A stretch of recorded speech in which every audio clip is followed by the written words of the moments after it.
It's Friday. Happy Friday. Happy Friday. Turn my volume up. As we state over here on this platform, the Bible is mind science. It is a psychology book. It is reminding you that as you think, so you are.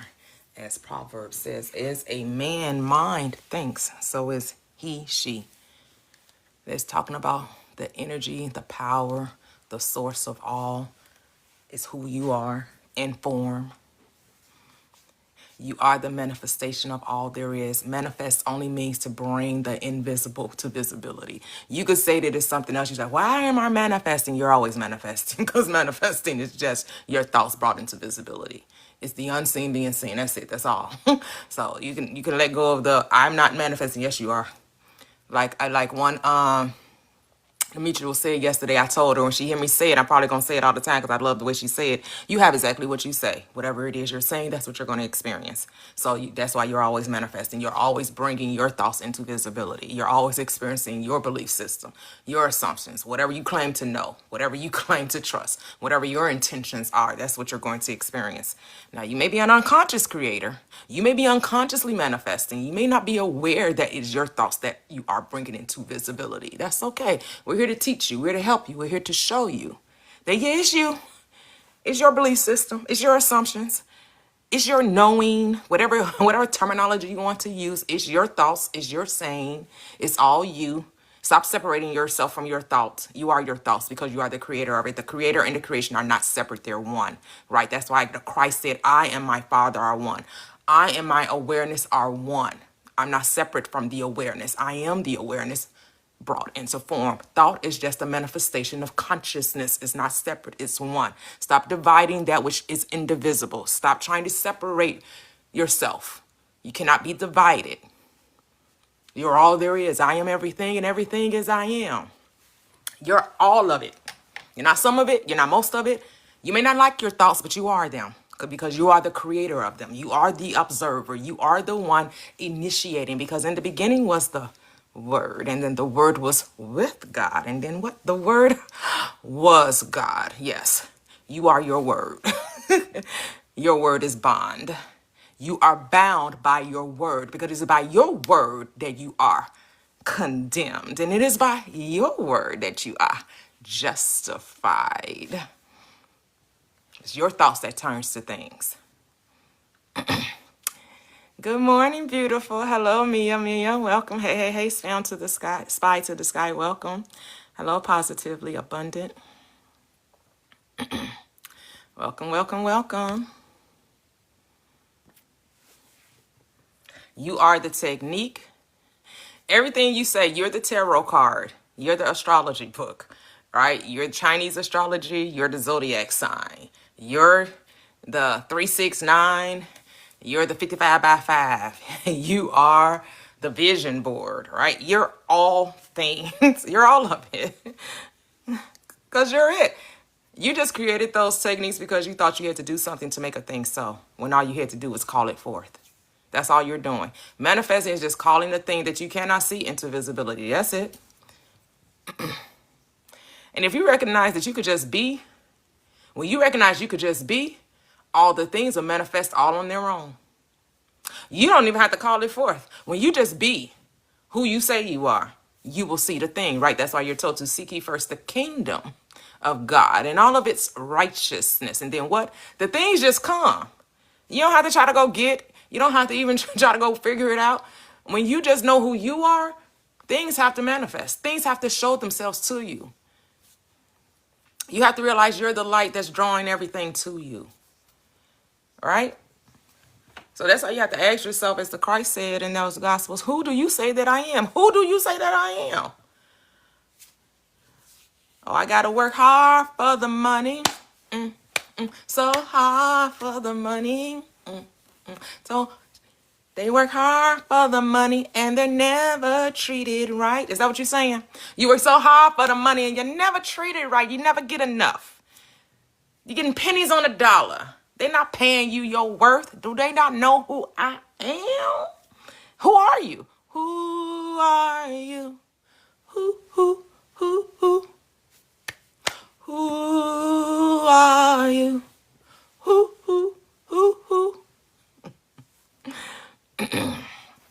Yes, be still and know.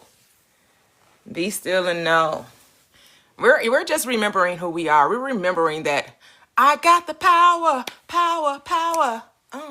Not only do you got the power, I am the power. Free my soul. This heart of mine. I got the power.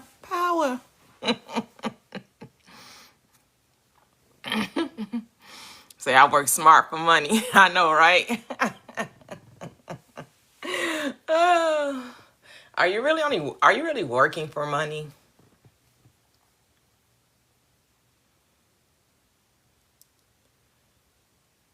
Or money is just showing up because of who you say that you are? But I guess potato, right?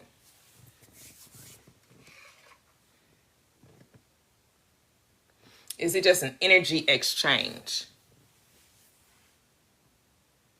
But do you have to exchange one for the other? Is it an exchange? I think that's the thing. I think that's what messed us up. We think life was supposed to be transactional. We thought that we were supposed to exchange our energy for things. Are we supposed to be exchanging our energy for things? Or using our energy to call forth the thing? See, when we made life transactional, we limited ourselves.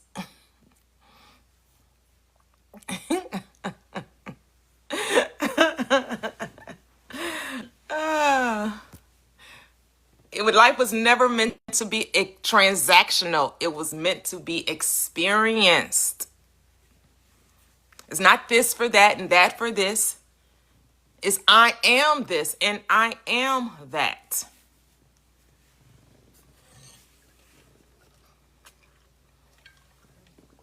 Freely I give and freely I receive.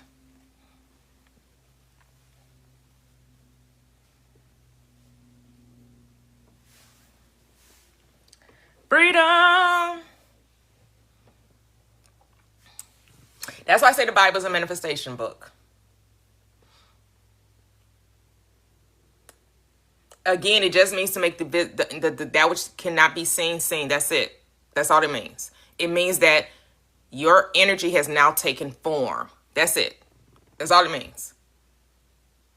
That's all it means. Your thoughts are something you can see. Because you can't see it until what takes on form. Until it collapses and the wave becomes a particle. Right? You energize the thought with your conviction, with your knowing, with your believing, whatever word you want to use.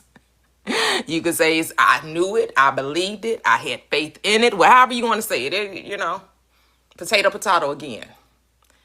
Whatever suits your fancy is your reality. Pull out the thesaurus. If you don't like the word believe, use another term.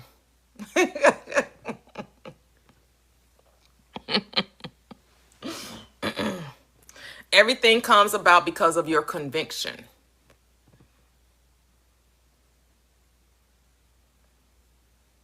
Because you just kind of just know,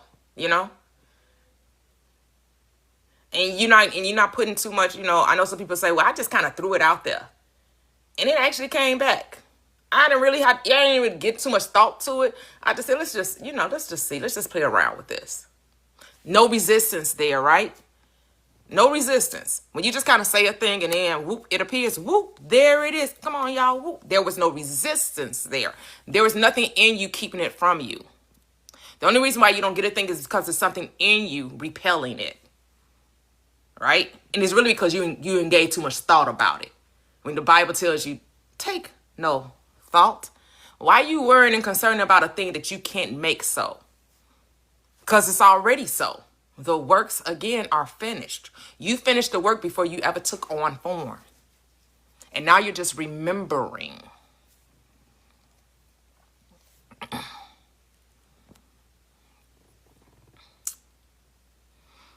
Steps 2, know you have it by appreciation. It's that knowing that you are the cause of the desire. That the only reason why you're desiring it because you are already it. So recognize the power that you are by what? Appreciating yourself, appreciating the manifestation, appreciating the desire. That the desire is from me. To me, it's a gift. I'm giving it to myself. I am the power. I am the reason I'm even thinking about it. Because of who I say I am is why I'm desiring it. You don't desire something that you're not. Impossible. And so the step 4 is you don't have to worry about how to make it happen. That's not your concern. Things happen without you giving thought to it. The moment you start trying to make it happen is the moment you told yourself it wasn't there. The moment you start trying to figure out, now how is it going to come, what I need to do, how much money is it going to take, who I got to contact. As soon as you start doing that, you told yourself, I don't have it. That was the moment you placed doubt in the equation. Hey, the toxic.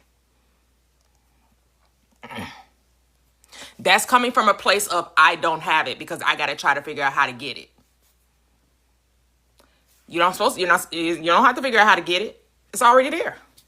Let nature take its course. I was thinking about that this morning, when some people say that, your faith is being tested, right? Like you have a desire and the desire hasn't shown up. It hasn't come into your visibility. You can't see it yet. It's there, but you don't have the spiritual eyes to locate it and to see it as a present thing. And they say that you're being tested. And so I thought about that. I said, oh, really? Does nature get tested? Does nature test itself? Like when the tree gets planted, does it say, why rain are you falling down on me? Sun, why are you beaming your rays upon me?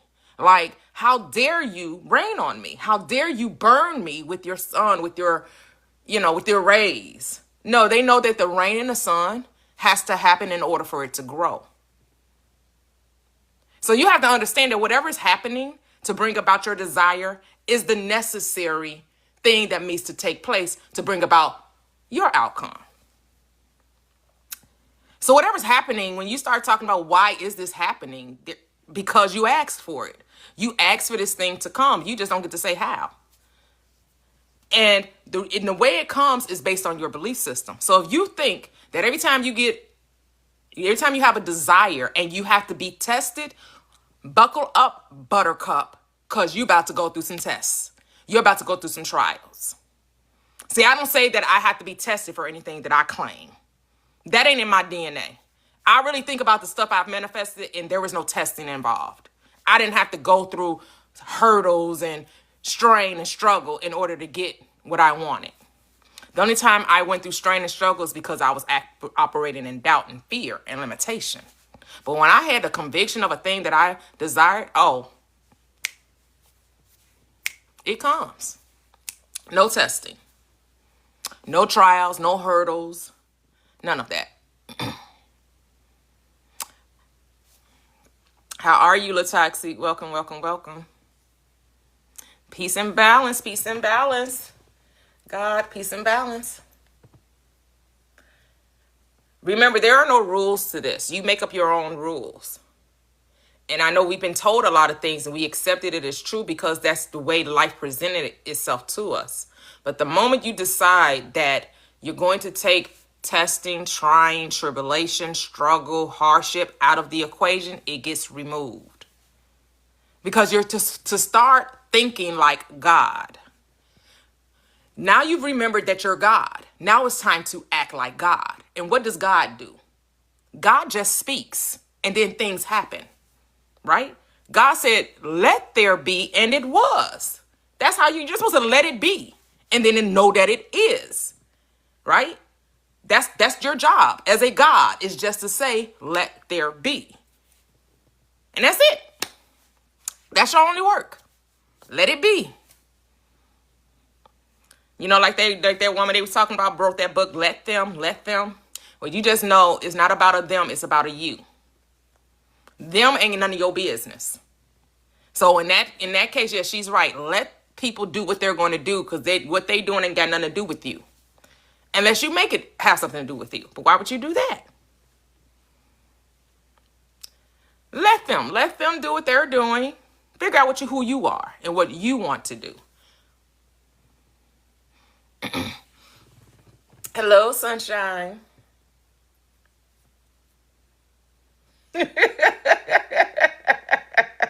I know, warrior. Howdy, howdy, warrior. Howdy, howdy.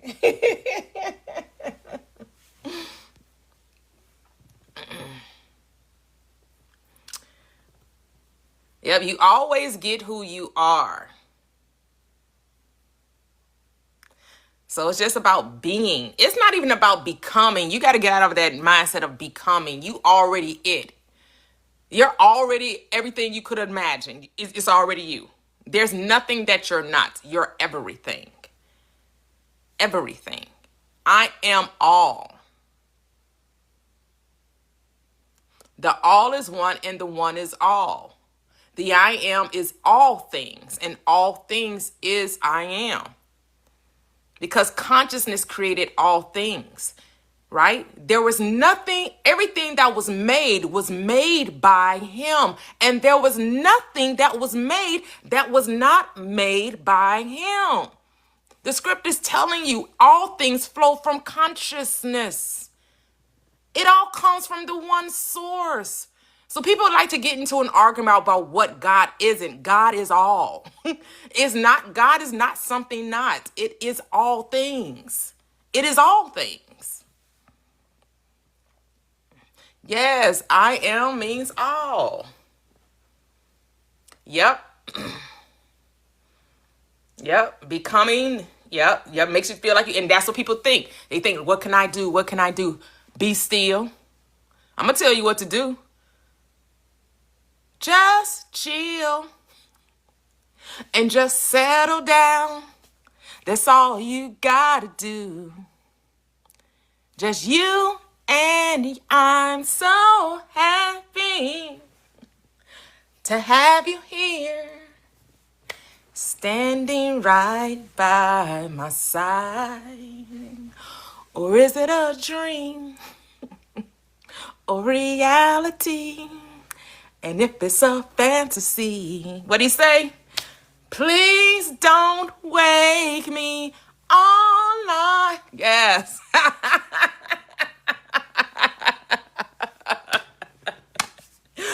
Not if I'm dreaming. Whoo, just let me sleep.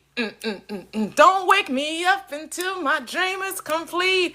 If I'm dreaming, just leave me alone. Turn off the lights and unplug the phone. Hey, don't wake me.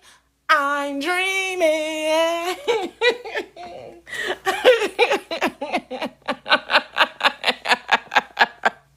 So they be sick of me.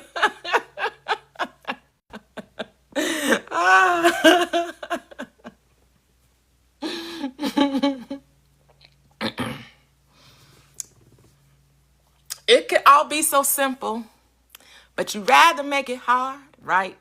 It's so simple, so simple. All it takes is a decision and everything else takes care of itself. 2, 3, and 4 is really no steps. It's just, we say steps just to break it down, just so we can get an understanding. But there's only one step, and the only step is to decide, right? I break down 2, 3, and 4 just to get you to see that it ain't shit you got to do, right? 2, 3, and 4 is just telling you, sit your ass down, be still, just relax. That's all 2, 3, and 4 is telling you. That's it, because it's really only one step, and the one step is just choose this day who you're going to serve.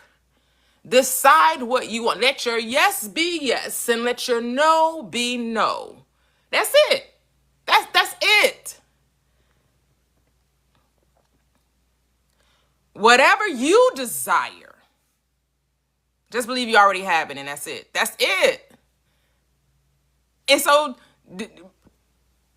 the condition is what? To decide that you already have it. That's it. So we call that faith, we call it belief, we call it trust, we call it knowing, right? We call it, conviction, right? That's the terminology we use. That's it. It's nothing else. No other processes. It's it. I know, too simple, right? This is way too simple. But I know this to be true. And if you thought about it, if you looked over your life about the things that you wanted to happen in your world, all it took was you making a decision. I'm going to decide to go to college, and then what? I'm going to decide to get a degree. And then the things that need to take place took place for you to get your degree. I decide I want this job. I want to work in this type of field. Things happen for you to work in that field. Now, did you go through an interview process? Did you fill out application? Okay, that's the details. That's the details that's part of the happening. That's part of the experience. But there are some people that got jobs that they didn't apply for and didn't interview for. They's like, ooh, I love talking to you, man. You got the right mind for my business. Come on and join my crowd. They ain't put in an application. They didn't make a resume, no cover letter. They just had the right energy. They just had the right mindset. And that was enough. So you got to let go of the steps. There are none. Because it's one step a step, really. Is that really a step when there are no other steps behind it? It's kind of you just standing on solid ground, right? There's really no step if there is no other step after that. You're standing on a sure foundation, a solid foundation when you operate in who? Faith. Because you got to have faith, faith, faith. I got to have faith. I said I got to have faith, the faith, the faith. I got to have faith. Oh, baby, I know you're asking me to stay. You say, please, please, please don't go away. You said I'm giving you the blues. Well, maybe.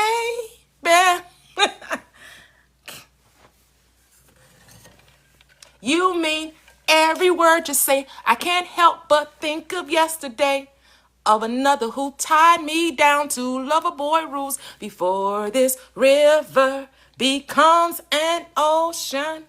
Before I throw, let me stop. Then the doors open. Yes. You said what? Open sesame. Open says a me.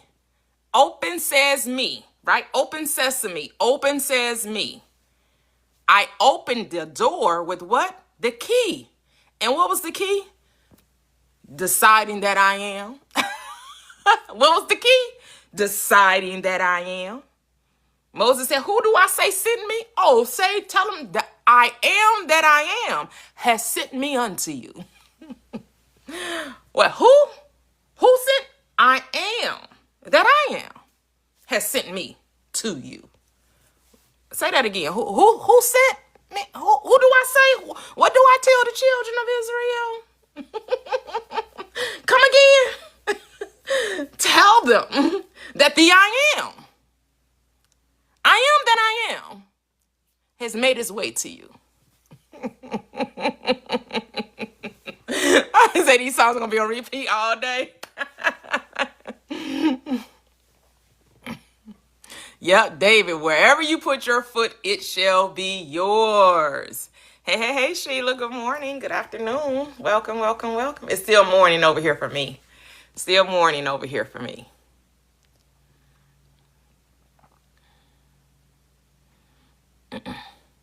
Double tap the screen. Double tap the screen. Share the live. You think someone will be benefited by what we're sharing, what we're saying today?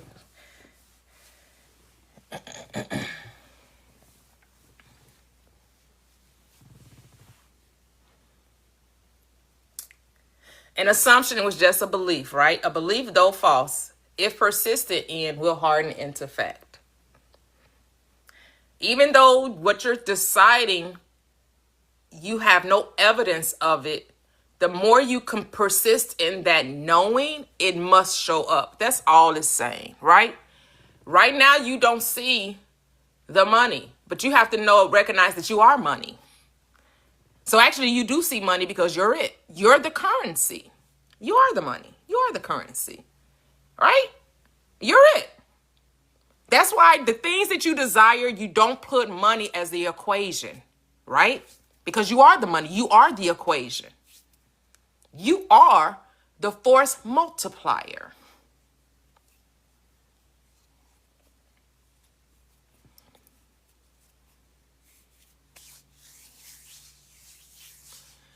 Because what the scripts say, the sower planted the seed, and some came back what? 30, 60, and 100-fold. Seed always multiplies, always increases, right? When you plant an apple seed, you get a what? An apple tree. Infinite abundance.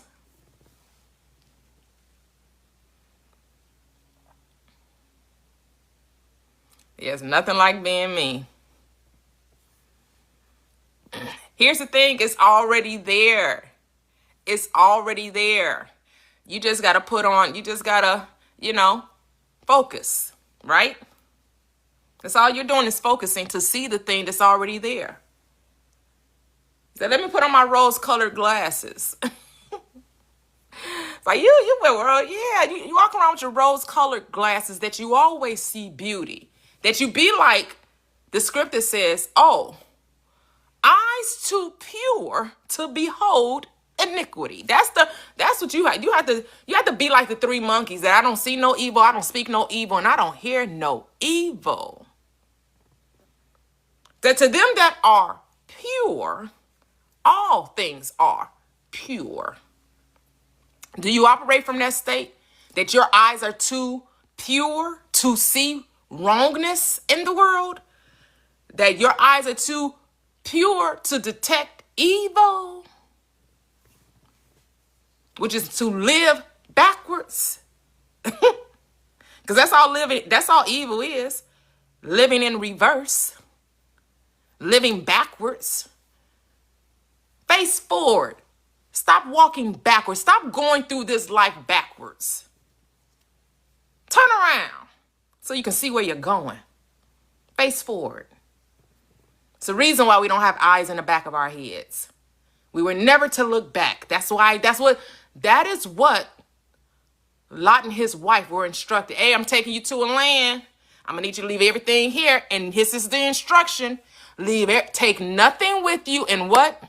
Don't look back. That's why you don't have eyes in the back of your head. That's why the Christ said, any man, any mind that puts his hand to the plow and looks back, oh, they not fit for the kingdom. They're not living in the now. They too busy talking about what happened back then. See, no.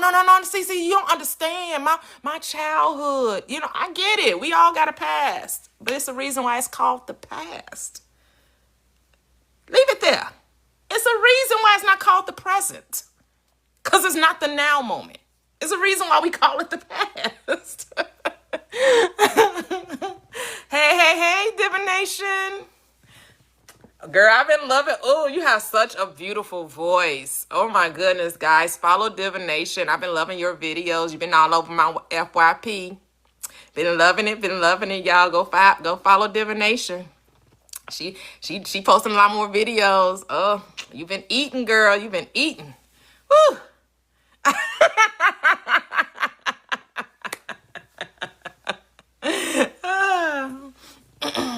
Hello, Tam V. How are you?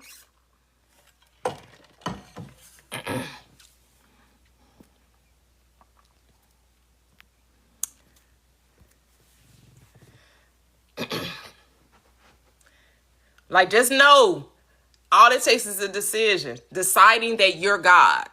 That's really it. And then being God. Right?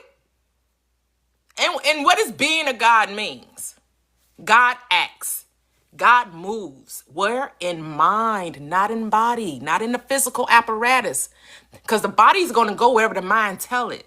The moment you tell your mind that you're God, oh, your body has to adjust itself. It has to shape shift. It has to align to that knowing. And so God just speaks, right? And gets others to act, right? God commands, and then the world has to do what? Do the heavy lifting.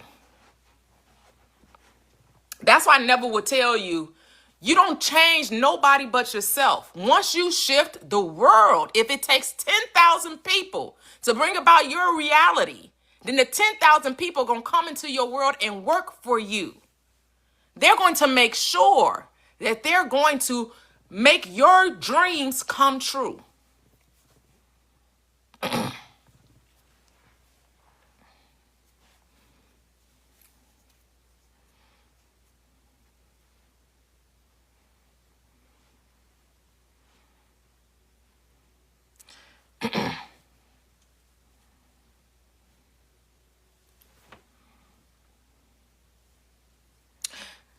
I would say stop destroying and start fulfilling. What did the Christ say? I came to destroy nothing. I came to fill full all things. Fill full all things with what? With love. He came to what? Fill up everything with love. I do not destroy. Nothing is lost in all of my holy mountain. God does not destroy. God demonstrates. God demonstrates. But God will be to you whatever your conception of God is. God is a demonstrator of what it is. It demonstrates, which is love. It's fulfilling of love.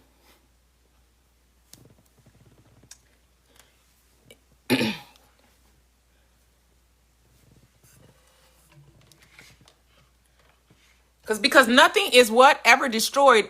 Energy can't be destroyed. Energy what? It's just transferred or transmuted. Or, right? Hey, Beck. You don't destroy energy. You transmute energy. You transfer energy.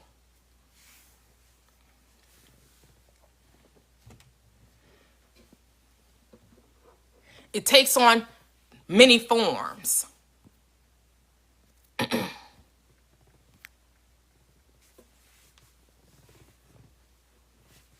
Good afternoon. Good afternoon. Yes, alchemize. It's your reality. It's your world.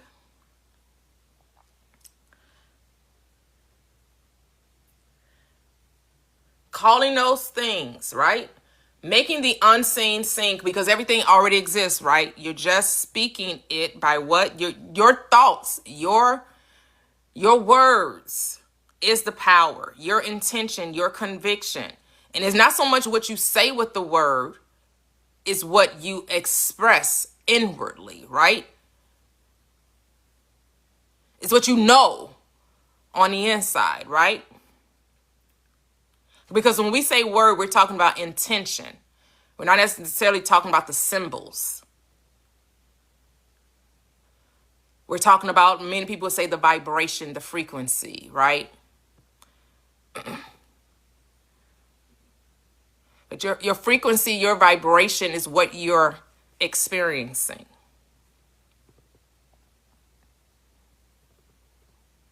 Your tone, your voice carries a conviction of frequency of what you're saying. That's why the Christ would say, hey, you talk real good, but your heart is far from me. Say, you honor me with your lips. So that's what a lot of people are doing. They're honoring with their lips. They're saying all of the right things with no conviction. With no conviction.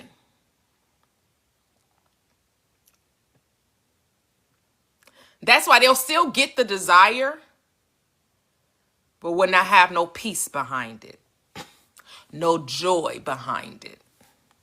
Because you actually thought that it was the getting of a thing that would make you whole. That when you be it, the thing got to come anyway. It can't even resist you. That's why that moth can't resist the fire. It's something about that light. It has to know. That moth just cannot resist that flame, no matter how hard it tries. That butterfly not resisting that garden. No, how it has to go and play in the garden. It gotta go and land on the flowers and play in the garden. It cannot resist it. So when you are the being that you say you are, nothing can resist you.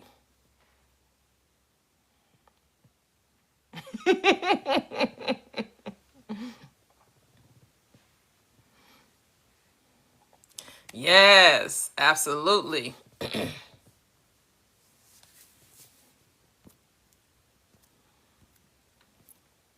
Yep, the intention. And again, you don't have to worry about the things. The things come automatically. You know, that's why the Matthew 6 chapter is there, you know, because he said the Gentiles, those that don't know this law, seek after things, right?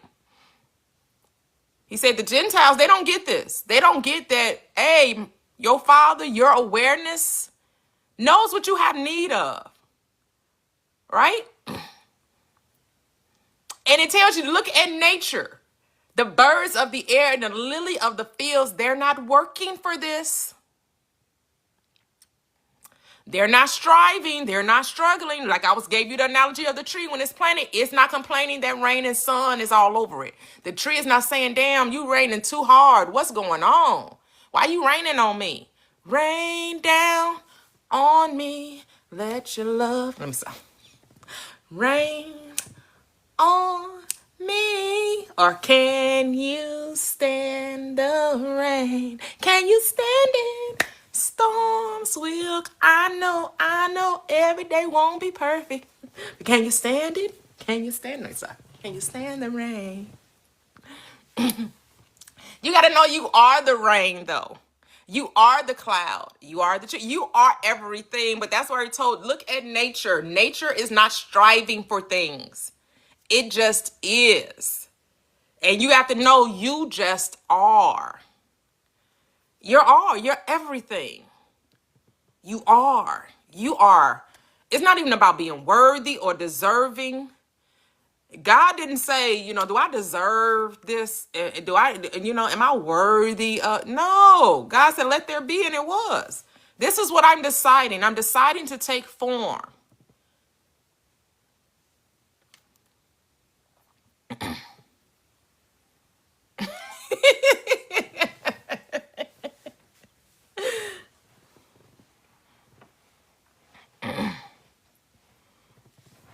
Say this. I heard someone say God looked around and saw what he could make. What could he make this world out of? And since he couldn't make it out of anything else, he saw nothing sufficient. He made everything out of itself.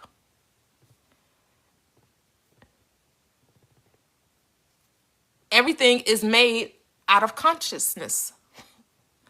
That's why you're told that there is nothing that was not made by it. It all comes from the one source.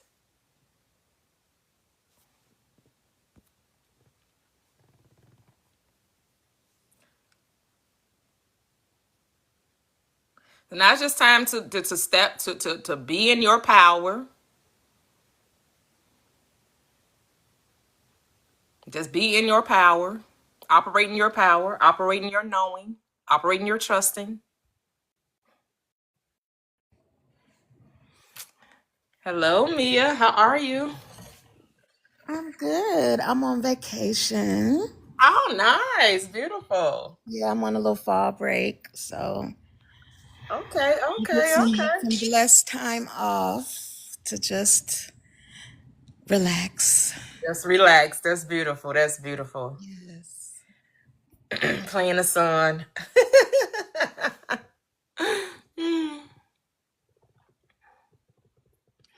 Oh, yep. Blame it on the rain. Yep, that was Milli Vanilli. That Look, falls at night. Blame it. They had a very shortened career. Blame it on man, the rain. When it was wrong to lip sync or get caught lip syncing. and it was a black woman voice. Oh my goodness. Oh my goodness. Oh my It was goodness. so crazy. Like, hold on. Yeah, Y'all the gonna Black Woman was the hold other group. When the one is everybody, every music box, they had a black woman singing that. that everybody dance. Then, yep. Dun, dun, dun. They used to have us doing jumping jacks in PE in first grade to that song. Did they? So like we were doing exercise routines in first grade to that, and like well, who was it? Vanilla Ice. Oh, Ice, You know my age. I'm 41, so I was Ice, growing up in Ice, the early baby. 90s in elementary school. Right. Everybody dance now. We doing jumping jacks. Burn, burn, burn, burn. Like that's probably why I like doing dance workouts right now at 41 on Apple Fitness because of first grade. But anyway, always up here clowning, and then when I be trying to watch your playbacks on YouTube, I can't even watch it because then I come on the mic and then I'll be like, I don't even want to watch it no more.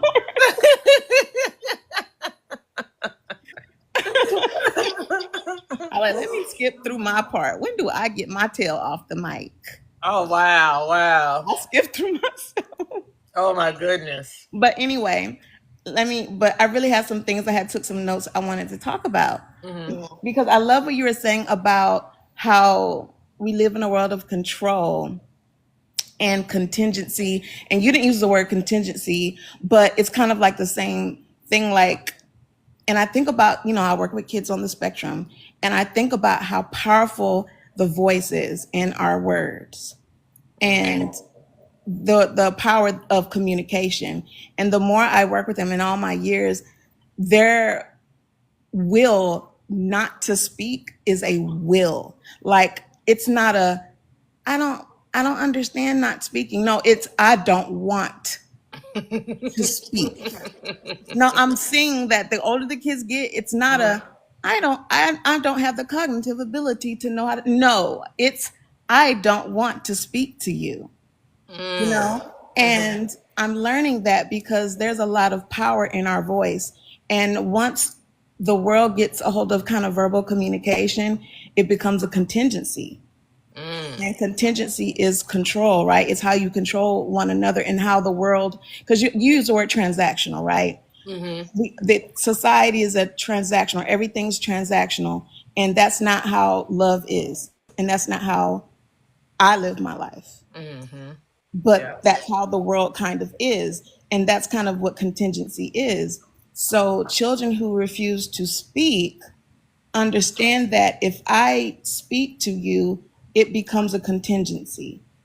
And it opens the door for transactional activities in the social world. And I bring this up because the first thing that we teach children in our therapy is mands, which are commands. Because they're the easiest verbal communication to manipulate people into teaching, because those are the things you want the most. Right? Wow. So let's say you want to teach your child to say things like milk when they want their milk or whatever, or their drink. So you're using their natural motivation to want food and drink as a command to get them to use their words. Okay, like training them. Yes. So I would say, oh, my baby loves this, their favorite, item, this. So I'm going to maintain control of it, and you're not going to get access to it until you use your words to get it. Yep. And then these children will roll on the floor and throw long tantrums just because they don't want to talk to you. Right. They don't want to relinquish that control of their word, because they know that once we open the door for verbal communication, you open the door for contingency and control, because now I have to go through you to get access. Because they know that they are divine and that they're God. This is the other part. Children who don't speak know what they want, they command it, and they just be, and it comes to them. They get and I see this when we get new students when I work in therapy, or new clients, and the parents come in, and the kid could be like 8, right? Not speaking, not verbal. He's coming in with 2 phones he's playing on. He has candy all over here. He's running around the room doing what he wants. He's all touching mom inappropriately, just being inappropriate, no boundaries, just running around. I'm like, this kid's 8. He's doing what he wants. This child's got the life. And he's not even talking. This kid's walking around overly, you know what I'm saying? This child is getting over, the universe is giving him everything he wants. Yeah. And he's just being who he is. Yeah. Because, I mean, right, because we know speech is not the only way to communicate, right? Exactly, but they command what they want without having, because they just, you get what you want. You don't have to do anything. And we think that when we want the desires of our heart, we have to do something. Oh, I want to be rich, so I need to go get 10,000 degrees and jobs and work hard Yeah, and yeah, never enjoy yeah. life to be rich. And now I have a lot of money and I'm miserable and I'm sick and I never have time to do anything in life, right? And because you did it wrong. Because you don't have to do anything. You just have to be the person you need to be to have it work for you. So, I mean, but was it a wrong or was it just an experience? It was what, that was a way, as what? you know. Those who got with their wealth through effort. No, That was just a well, it's just a way, you know. It isn't necessarily that it was wrong. It was just a way, and they experienced something. They just didn't know that it could be experienced differently, you know. And anytime you can decide that the way you got it is enough and it's sufficient, and you know, it's all about perspective, right? well, okay, so do we do effort or do we do the manifestation way? I thought we don't do the effort part. I thought we'd be still Well, in there's that. no wrongness though. No, I'm not saying wrong or right. I just wanted to know that You our can do it however you want to, right? Whatever I you're believe choosing. in I You believe know, in I want the effortless way, but some people love the struggle life. I don't I'm Some people like the push I'm not pull. speaking on that life. I'm just saying that, you Right. know, Yeah, I get what you're saying. Yeah, I mean, you it's your kind of think, choice.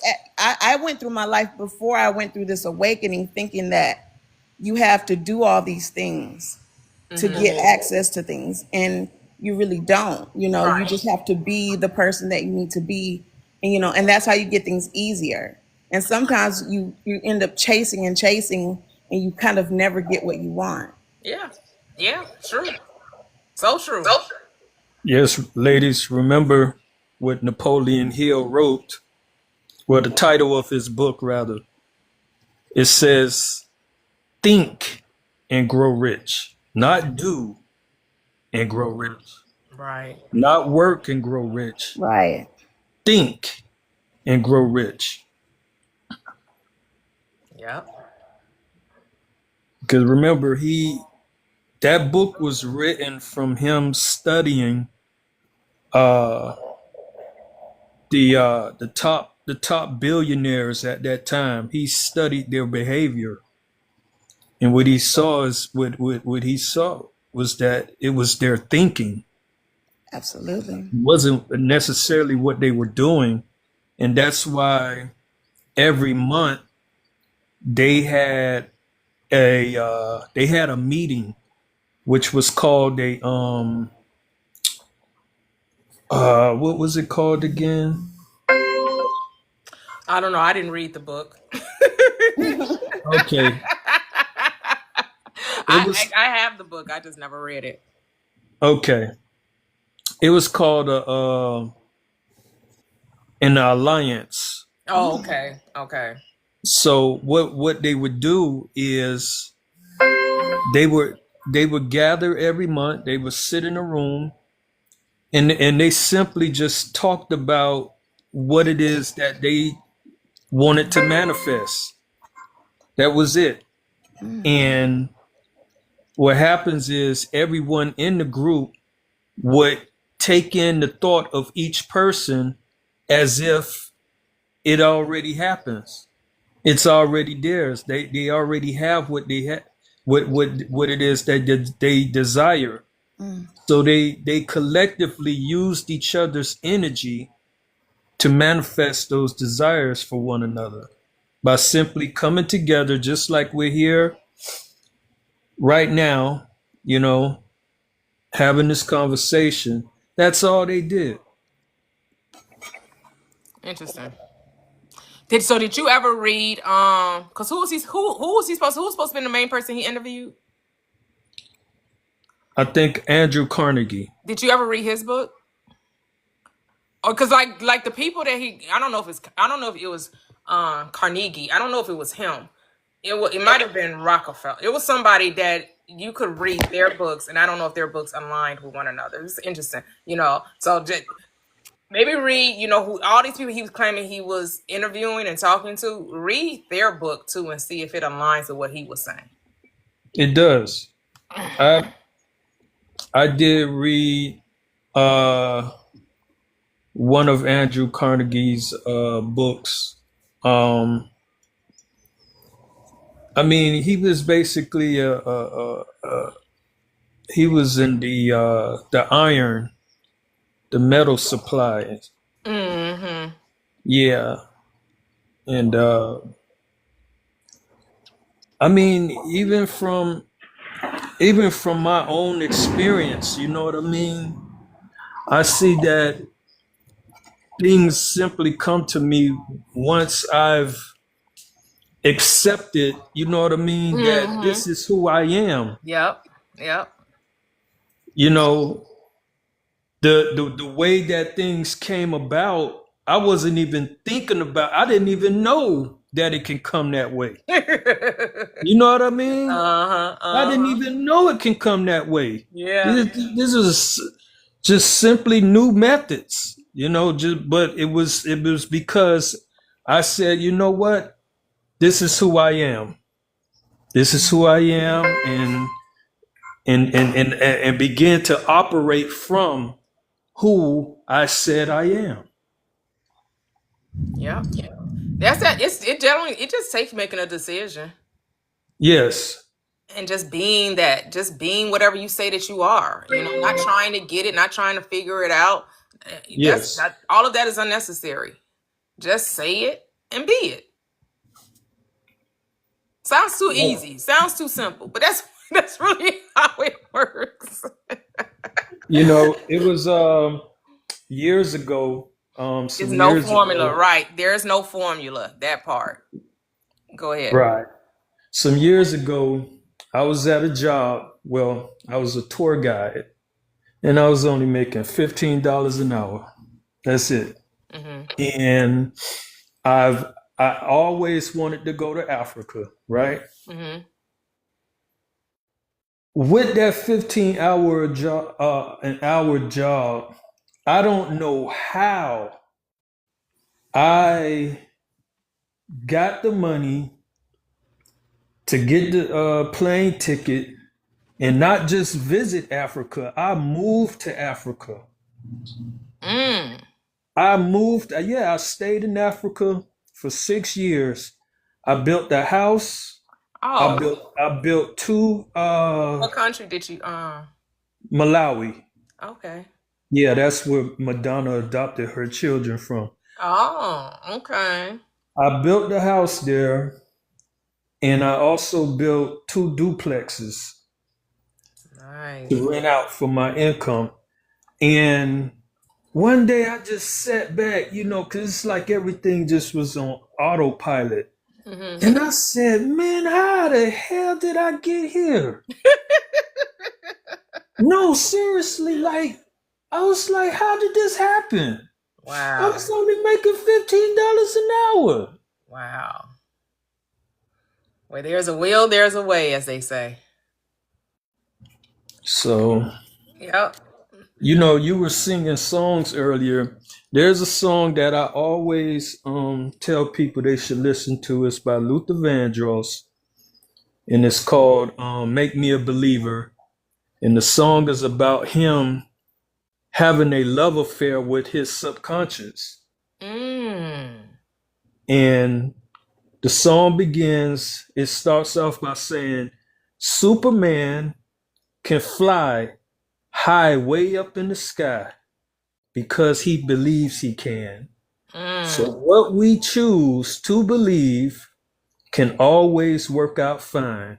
It's all in the mind. Wow. Yeah, I mean, you realize a lot of these people these entertainers that, those who became successful, like really successful entertainers, you understand that they knew the power of their mind, right? They understand that it was just about them believing in themselves is what caused their reality. Because I don't know if you've seen those videos by Felicia Rashad, in her younger years, and she did an interview saying, I could have lived in any time period and been successful. Because I was taught that all I had to do was believe in the power within me. She said she was taught at a very early age by her mom about, the power of the mind. I was like, yeah, like people think, oh, this is new. None of this stuff new. Yes. And you It's see not how new. peaceful and beautiful she always, and now I think about how peaceful and beautiful and just, how like she just has an energy about her, and now it all makes sense. The same with her And she's sister. from Yep. Houston. Yeah, Yep. and they're from Houston. Oh, okay. They went to Okay. U of H like me too. Yeah. All right. All right. Yeah. Yes. Yes. Yeah. Yeah. Both of them. Yeah. Debbie Allen too. Yep. Beautiful. They have a light about them. Yep. Yeah. I mean, it's all there. And the thing is, everyone that has realized whatever they got, whether they thought they should work hard for it or not, it was according to your belief, right? So, Yes. so whether you think that it's supposed to be easy or you think it's supposed to be hard, it will happen to you based on that concept. Yeah. And did So, you know I'm sorry, did you know she said she learned that in grade school? well, I know she said that her mom taught her at a young age. And in one clip, she said she learned in grade school. School was a lot different for like my parents' age. Like my dad's 73. My dad's like kind of in her age group. And school teachers it was totally different than how they changed school when it became like mass indoctrination. So she learned a lot about being the type of person she is, like what we're talking about in grade school. So she learned about that in school, she said too. Oh, wow. Okay. Okay. I didn't know that. Yeah. And I was like, wow. Wow. Yeah. I mean, some people can still learn it in grade school depending on what teacher you have. They better not get a teacher like me. Look, my college students, I talk about psychology, so I be throwing a lot of this stuff in. And my students, they're young and they're 18 and they're real open, they like it, because I teach psychology. So it's easy to like talk about things, in the mind. Yeah. Say there go. Hey, D Rich, what's going on, D Rich? How are you? Oh, D Rich. Oh, you coming on up? Come on up. Come on up and through here. How are you? I'm doing good. Y'all can hear me? Yeah, we can hear you. Okay, I'm driving. Yeah. Now I got an invite, so I went ahead and accepted. I was just started the car, and I saw before I closed my phone out, you guys are on. I was gonna listen to you like a podcast. Oh, okay, okay. But now, I don't know where you guys are in the conversation, but I know if I know you, we're talking about manifesting, and I am that I am. Yes. So I posted a quote in the chat, something I was thinking about last night. Right, we talk about living the law, or living within your purpose, however you phrase it. Right. The more I live on the path of my purpose or the path of the law, the more the law and my purpose will reveal itself to me. Yes. Yes. I understand that the universal mind, we all share this mind. And I also understand that, whatever those other gets come up here, they're just a different fragmentation or a different version of me having a different experience. So who am I to tell them to go, to not go, to do, to not do? That's their path. Every man has his own path, let them walk it. I choose to walk. That's so true. Like, and a lot of times I we heard think we're y'all talk supposed to about. interrupt someone's journey, but we're not here to interrupt anyone's journey. Go ahead. Oh,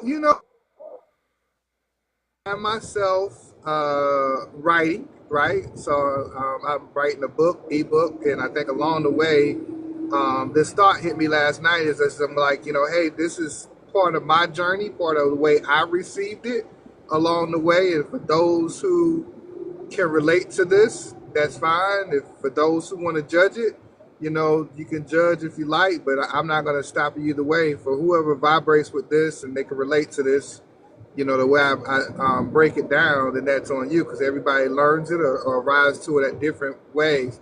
Now, I said because I was just recently invited to this church to come speak. Nice. And they was like, can you come talk about the topic, who I am in Christ? And I was like, how can I teach them some law without ruffling everybody's feathers. So my spirit, what I attracted here lately, we talk about attraction stories. I attracted this opportunity, but my spirit has been so on fire since they reached out to me Friday, and I've already kind of like, put the course together. So they don't know that they learn the law of attraction directly Right. because Okay. I'm putting it in Okay. their language. I'm definitely putting it in their language, but they're Nah. gonna learn some law of attraction today. Okay. Um, Okay. so I guess I just came to say, hey, family, how y'all doing? It's always good to see y'all continue to push forward, continue to grow. So I like to stick my head in sometimes. But that's what I manifested here lately: an opportunity to share my story of the law and who I am in Christ. That's beautiful. Congratulations. Congratulations. That's beautiful. That's beautiful. So you're gonna give it to them in their language where they can digest it, huh? I mean, so for me, right? What I recognize is that separation is more than just what people will call skin deep. Is what we know as beliefs. That's what it's. If there's any separation, because separation is an illusion, Mm-hmm. and what drives a lot of that separation is language, Yeah. right? Because Mm-hmm. most people speak from effect. They don't speak in the term of cause. Because if we spoke in the term of cause, we can speak Mm. principles, right? And Yes. if I spoke in the terms of cause, a diehard Christian can come up, or diehard Muslim can come up, or somebody with Hermetic, philosophy can come up. Somebody that's more direct, it's like, hey, this is the law of attraction. Here's why.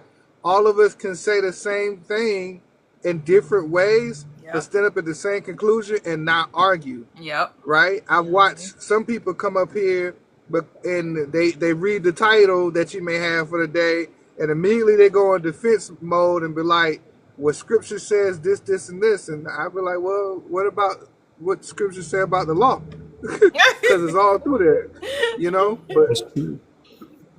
so, what I try to do, and I think y'all was talking about Felicia Rashad and how she learned from her mom and she learned from school.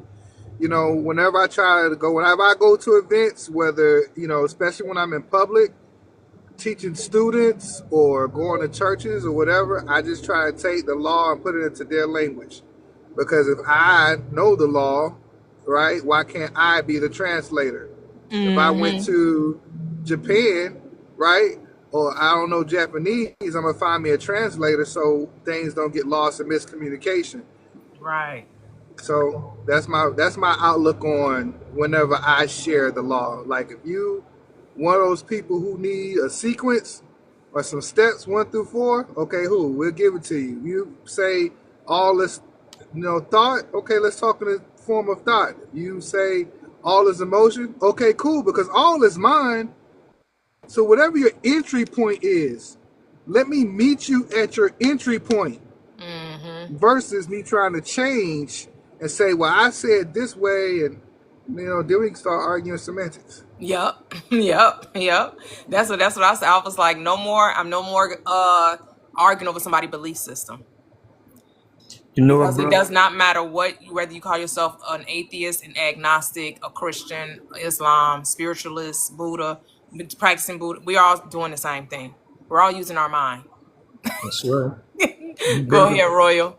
brother D. Rich, one of my favorite scriptures is Philippians 4:8, where it says, finally, brethren and sisters, whatever is true, whatever is noble, whatever is right, whatever is pure, whatever is lovely, whatever is admirable, think about those things.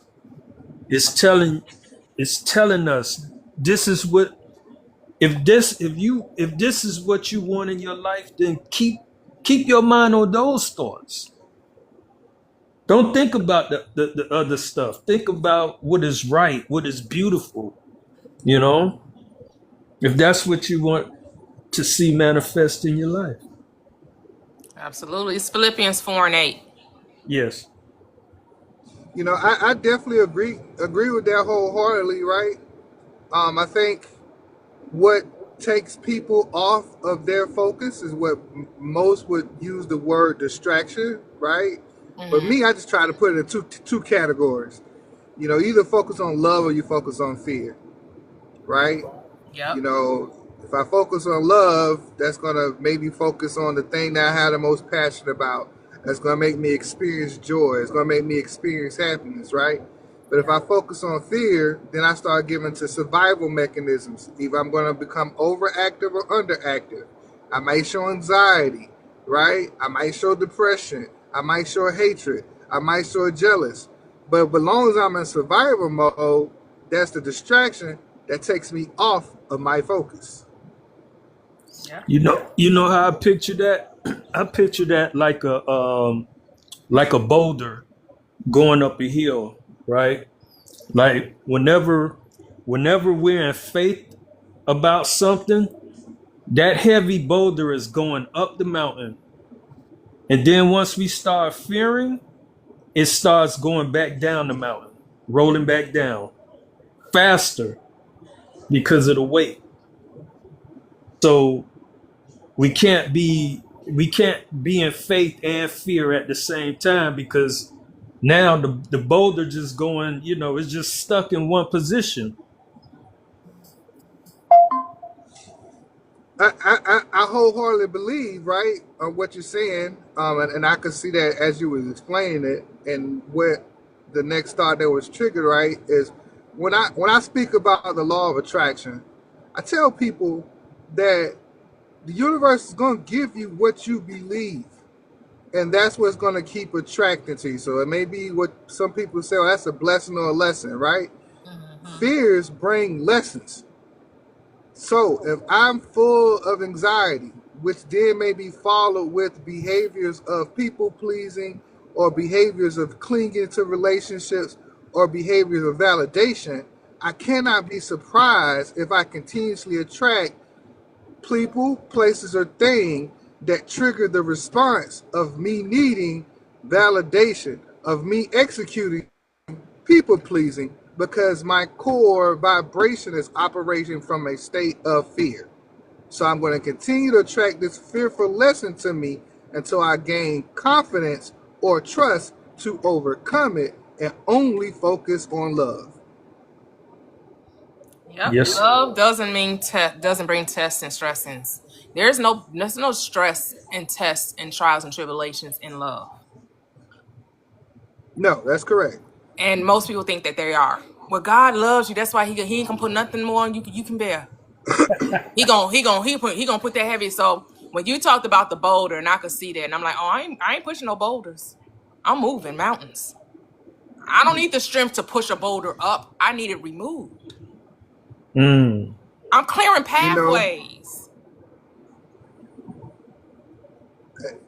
so I was thinking about, Matthew 6, it's my favorite verse we talk about all the time, but that chapter, right? And it talks about how to pray, and how to pray, in silence, right? Well, the Our Father prayer, we art in heaven. If heaven is in my mind, what am I created in heaven, right? And it talks about not to worry, right?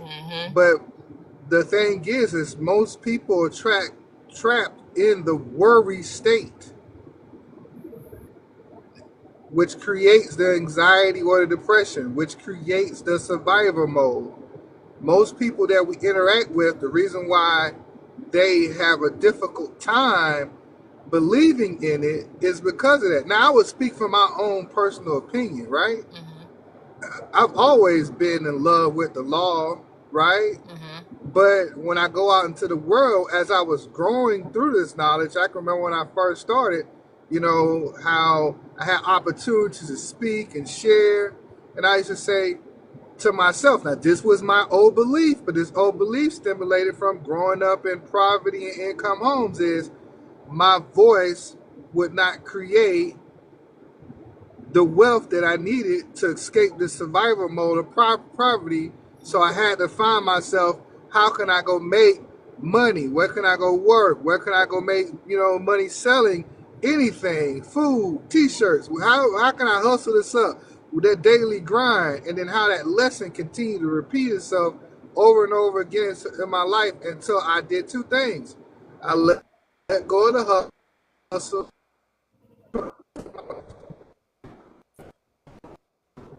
Oh man, you breaking up. I said I had to let go of the hustle and trust my voice. Okay. So, what's what you focus on. Trusting your voice. Yep. Trusting who you are. The power of the I am. It's like That's right.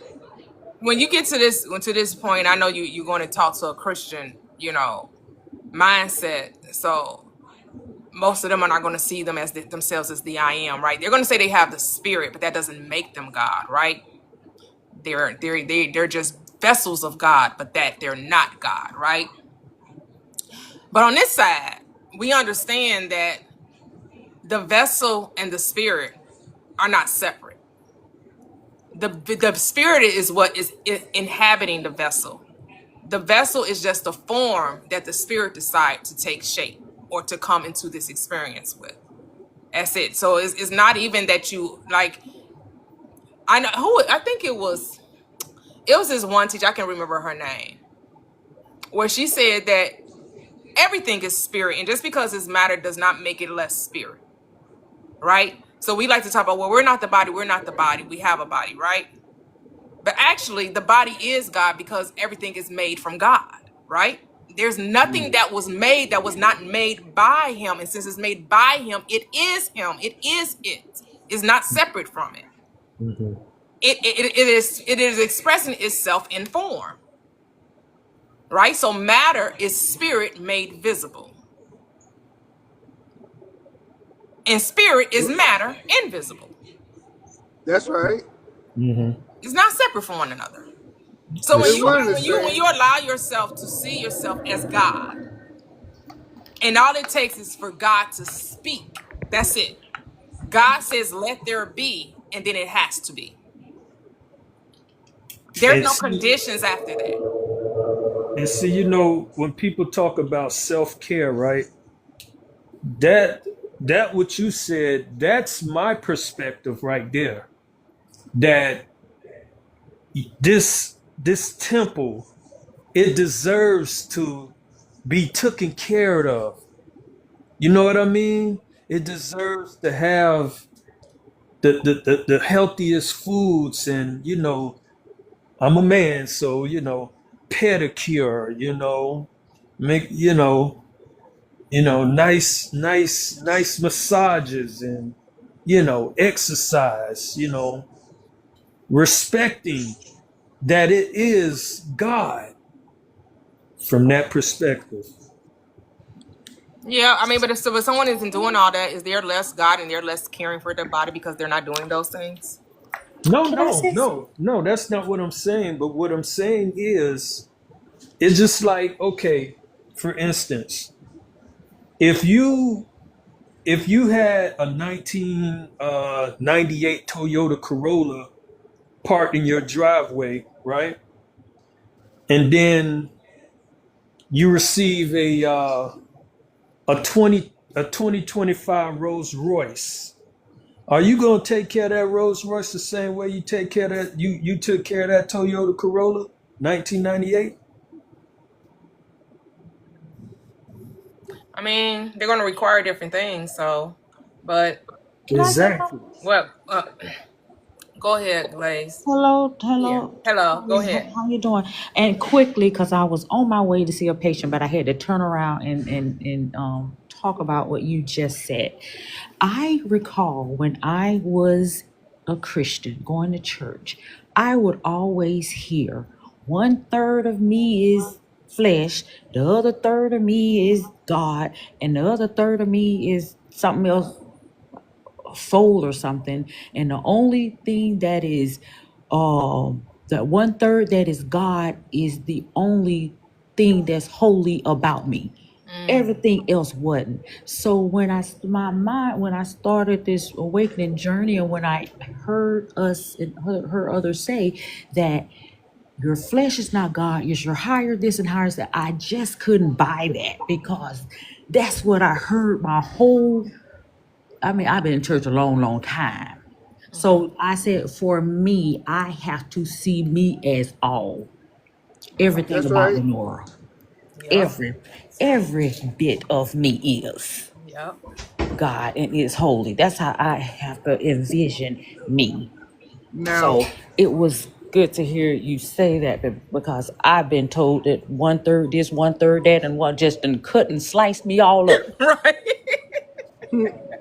that's And now my you can't believe your thoughts, because that's not holy. And oh my God. So that's all I had to say.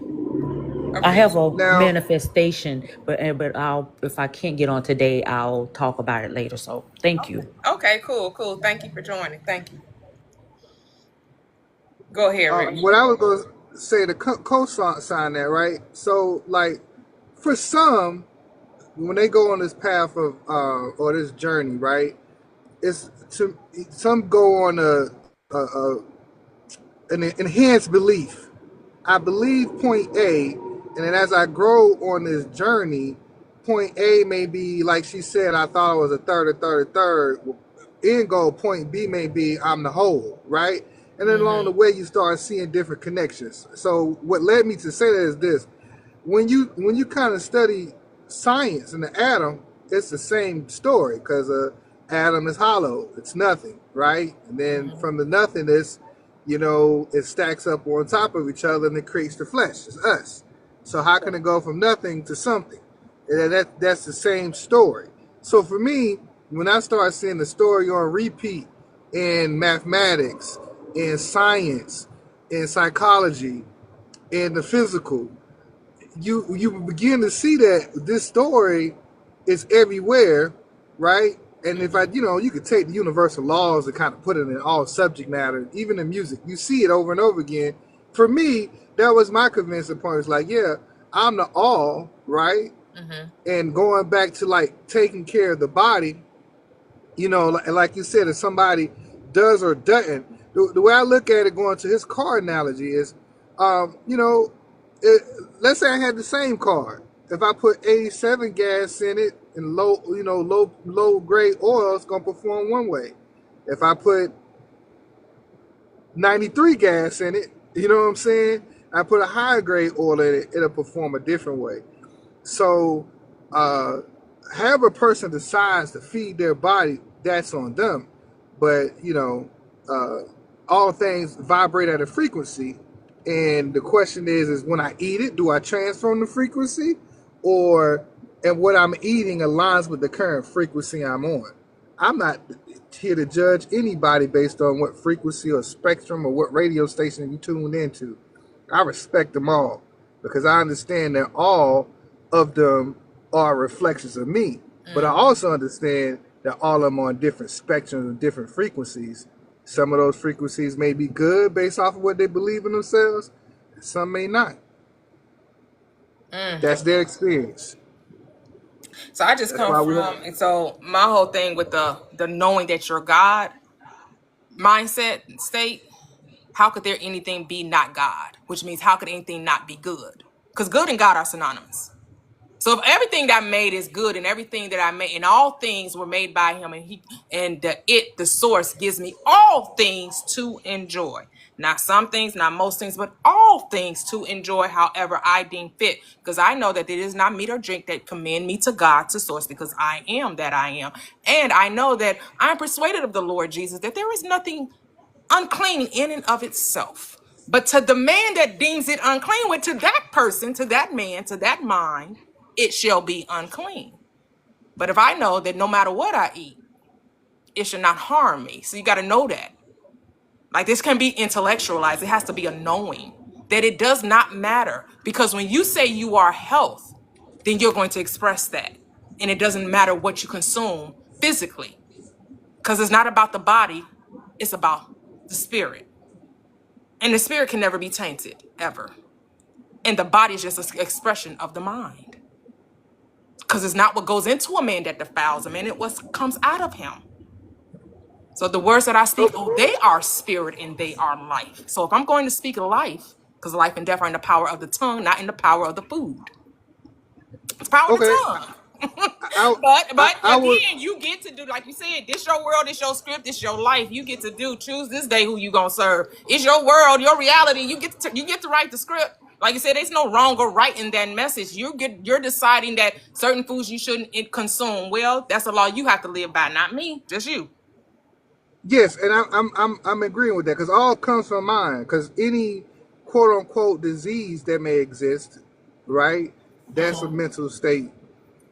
That's associated with a thought process. That's a mental state in itself, right? So every man controls, the law in which he obeys, whether he knowingly or unknowingly does it.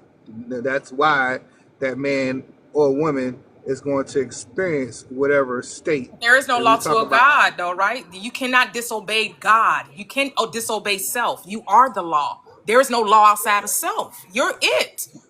No, no, You create the law, right? There's no law I'm outside of the I no, no. am. I'm not saying there's no Okay, law. okay, Let's make sure we level set here, right? okay. If somebody is experiencing cancer, they're into a thought process that align with the experience of Right, cancer. right. That somebody is experiencing any like full blown health, they're not experiencing it. There's a law that's experienced. Now, if a person is experiencing cancer and they want to come out of cancer, they may be motivated by love, and that love is a new thought process. So when I say a person may be experiencing a different spectrum or a different frequency, that's thought frequency. One thought frequency aligns with cancer, one thought frequency doesn't. Okay.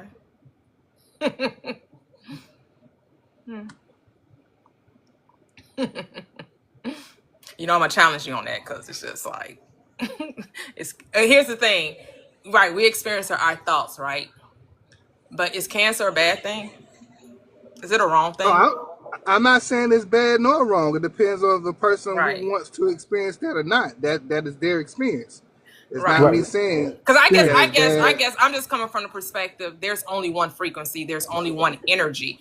It's neutral, and we're the ones putting it as this is a lower, this is a higher, this is a different frequency, this is a different energy. When there's only I am, there's no different anything. There's only God. That's all. Well, It's my just challenge God. to It's just, and we no, keep trying to split God, and we keep trying to categorize it and say, well, this is a different energy of God, and this is a different frequency of God, and this a God frequency over here, and it's all God.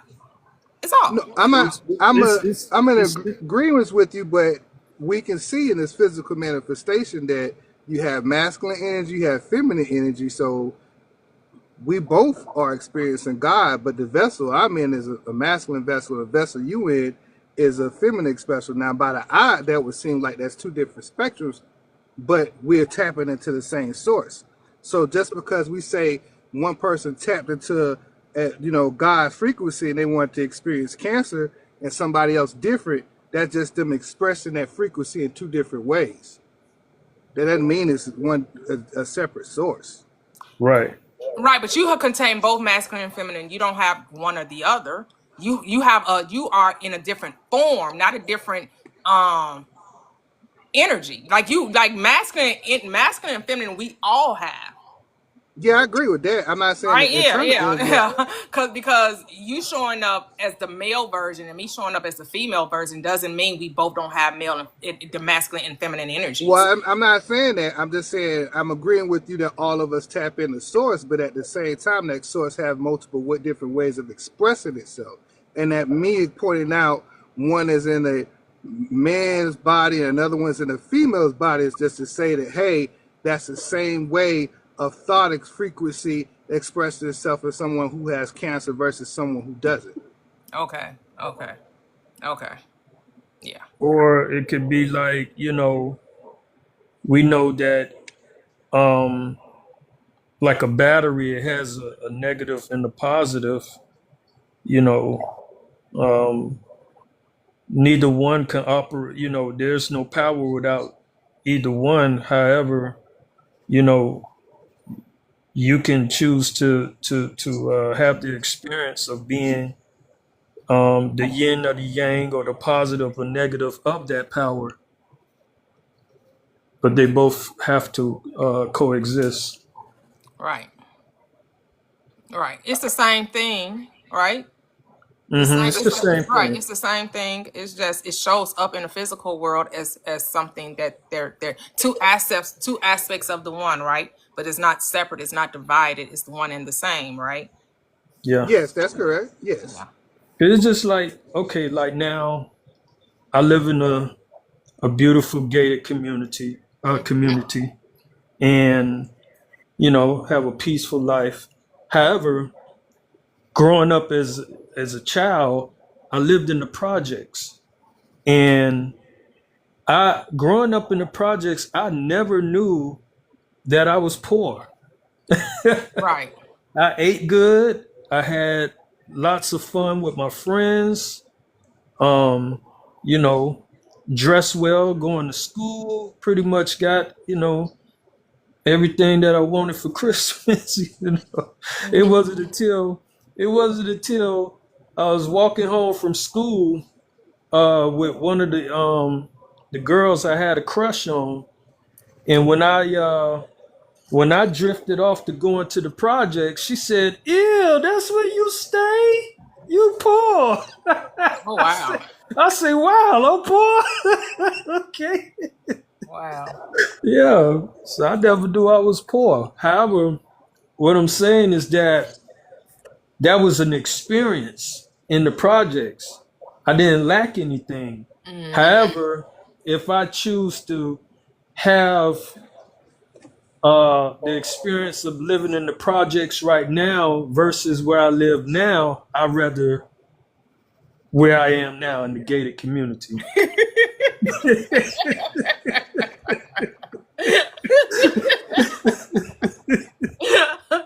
So, I'm sure. But the thing is that poverty is relative. Poverty, you just showed us that poverty isn't even real. no, it's not. There's no such thing as the only thing that's poor is the mind. It's your Mine. mindset that was poor. But That's right. even that is the illusion. Yep. But when that sister said that, that's when it entered into my mind. Yeah, yeah. And I saw and I started seeing the difference. Oh, she live in the house. I live in the projects. But before then, I didn't even see it like that. I thought I was doing, we was doing. But that's what just the world well. tells you, right? That's what the Christ is trying to show the rich man, right? Go sell all you had and follow me. You're like, hold up now. I can't give up the world. Right. What you mean I got to give up the world to follow you? And just to think, there's a lot of millionaires that commit suicide. They're not happy. Versus people who don't have those luxuries. They live a very happy life. Right, because wealth is not determined by dollars and cents. It's the richness of the spirit. It's knowing who I am. Right? Right. And again, and neither state is quote unquote wrong or right. It's just an experience. And if that's the thing we could just come to and stop, with the analogy of the cars, right? It's not that you're going to treat one car better than the other. They both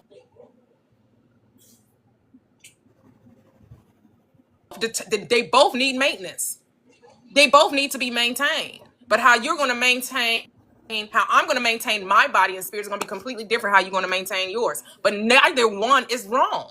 It's just how it's whatever the I am within you is saying, the mind, because it's only one mind, right? But it's saying through you, I want to experience health from this perspective. Where I'm going to work out, I'm going to eat certain foods, and that's what I'm going to do because that's the experience I want to have. What another person is going to say, I'm going to eat all I have, and I'm just going to transmit the energy and say, all that I eat is good. God is me, is the I am, and I don't have to pick and choose what's going to enter into my mouth and what I'm going to digest. I'm not going to restrict myself and limit third dimensional plane by saying this is wrong to eat or this is right to eat. I'm not going to live my life from that perspective. It's either wrong, no. But some people will say, yeah, because the Bible says you should only eat these type of foods. Well, the Bible's not talking about physical, it's talking about the spirit. It's never talking about anything spiritual. It's talking about anything physical.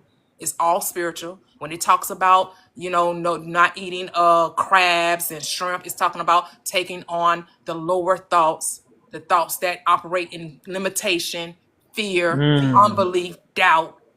That's what those lower, anything you said, the creeping, crawling things, anything that was low, that operated on the ground, was just those lower thoughts that we call, again, limitation and doubt and fear and unbelief and disbelief. If you want to come up higher, you have to operate from the God state, not from the state of doubt or fear or limitation.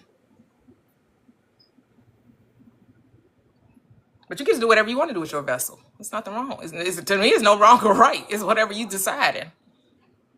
Because Yeah, to thy own self be true, right? It's to thy own self be true. Know thyself. I think we're saying the same thing. Yeah, I mean, to me, my whole thing is removing the judgment for anybody's path, right? And not saying because I do it this way and I see the benefits of it, I think you should do it the very way I'm doing it. See, it's who? That's your, like you said earlier, D-Rich, right? That's your path. You got your own road. I got my own road, and neither the twain shall meet. Because no two people are living in the same world. Because no two people is perceiving the reality the same. Everybody's going to have their own lens in which they're seeing this life through. That's the beauty of it.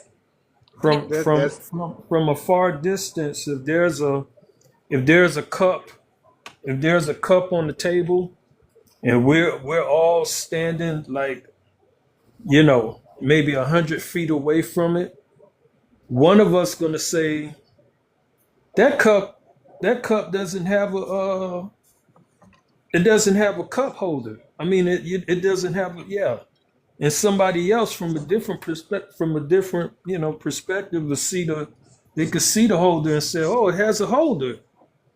So yeah, it's whatever, because life is whatever you say life is. Like whatever you say, that's what it is. Right, nobody's right or wrong. It's whatever. Right. That's what the scripture said. Whatever Adam called it, which is humanity, whatever Adam named the thing, that's what it was called. Right. Right. Adam named everything, and we continue to name everything. We still do. We continue to name everything. We keep giving things names. Don't we? And what did God say? I am that I am. I have no name. Funny. I just am. Stop naming shit. No, that was funny. No, that was funny for real. Because I think of all the names that we call each other. But actually, name just mean nature, right? Everything is the nature of God. There's not anything on this third dimensional plane that's not God. You just have it's showing up in different rates of motion, right? Just all the elements exist, right? Right. So, water's H2O, hydrogen is, whatever hydrogen, right? It's just. Yeah. So like the water example, when we talk about existing form, it can be a gas, it could be a liquid, or it could be a solid. Yep. H2O is always going to be present. Yep. Right. It's just how the H2O is showing up. Yep. Steam, ice, liquid, and water. Yep. That's right. The four different. Yep. That's the same way God works through us. I mean, he's always present, just show up in different forms, in different states. Yep. That's why I said everybody. I can't tell gas to operate in the path of water, or water operating the path of ice. Now, what may change if we're going to use that example is, degrees of separation may end up being degrees of inclusion. So whether it's hot temperature or cold temperature is how those three things transition from those states. So if God and you decides it wants to transmute or transition to a different state, that's on you. That's your path. I can't tell you. But if you ask me, and this for me, I'm going to say this statement, based off the book, The Science of Being Great. You know, that's why I learned it. If you ask me my opinion, Right. then it becomes my business. What do you think, Brother Rich? Right? Like, you're not asking me what say you. Now that becomes a whole different conversation. Now I could tell you my point of view. Mm-hmm. Because you asked me, you know. Other than that, and then even, you know, we'll look at asking as the king. You showed up as the king, asking me as another king. David, what's your opinion? This is it. And you can do with that as you may, whether you accept it or believe. You know, I used to always say there's no truth until you accept it as a truth. And one truth I know is all is God.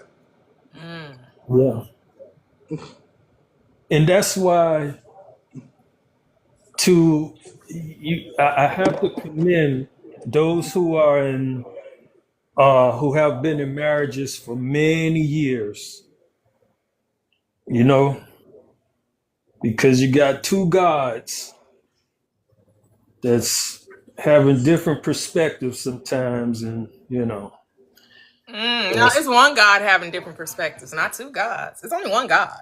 Oh yeah, that's right. You become one. Right. No, there's only one God. I don't care. It's 8 billion people on this plane. It's only one God. Mm-hmm. It's only one mind. Like I said, we all sharing the same mind. We just get to use it however we decide to use it, right? We're the operant power, right? Because actually in my world, in my marriage, I'm the only one that exists. I'm experiencing my marriage from my perspective, not my husband's. Okay, I get it. Yeah, and so D Rich, I say there's no lies, only stories and narratives. I like that too. Right? No lies told. Either you telling me a story, either like you say, I'm going to accept it or I'm going to reject it. Yeah. And based on my acceptance of your story will determine the outcome of my experience of it. All right. Do I agree or disagree? Because you can mean it for my bad, but the God in me always transmutes it to my good. Mm-hmm. How I feel about myself is what shows up in my life. Yep. How I think about myself is what shows up in my life. Absolutely. You know what I mean? No one is here to do me harm. The consciousness that I am supports me in all decisions. That's right. And does not care what decision I make at any time. That's why I would tell people, man, at least at the bare minimum, whatever this looks like for you, love yourself. I know, right? That's it. You know what I mean? Like, you're doing everything outside yourself. Mm-hmm. You know, people pleasing, or I don't trust this person, so now I'm avoiding. All that's your experience. But at least at the bare minimum, love yourself. Because if you love yourself enough, you'll stop living from the so-called word ego and stop trying to protect yourself. Yep. Because the protection will already be there. Yep. That's right. Because then you have to fear no evil, right? I fear no evil. So why are we feeling like people say, okay, and again, like I say, it's your choice, it's your experience. The whole, I got to protect myself, right? I got to create boundaries while I go into this cocoon state. I have to void people off, right? This is what I know. Like you talking about the law of attraction. Ain't nobody coming into your world that you didn't draw to you. Ain't nobody there by accident. No. This is not about the world. This is not law of intrusion. It's a law of attraction. Yeah. So if as people would say, if you're vibrating on a certain wave, right? So you're like, oh, I know who I am. I'm loving myself. I'm feeling myself. I'm the God of this creation. I'm the God of this world. Like, you're operating from that state. How can anyone that ever come into your experience mean you any bad? Impossible. Yep. People they're showing up to show you who you are. Exactly. Yeah, I just wrote that last night. Like, if I...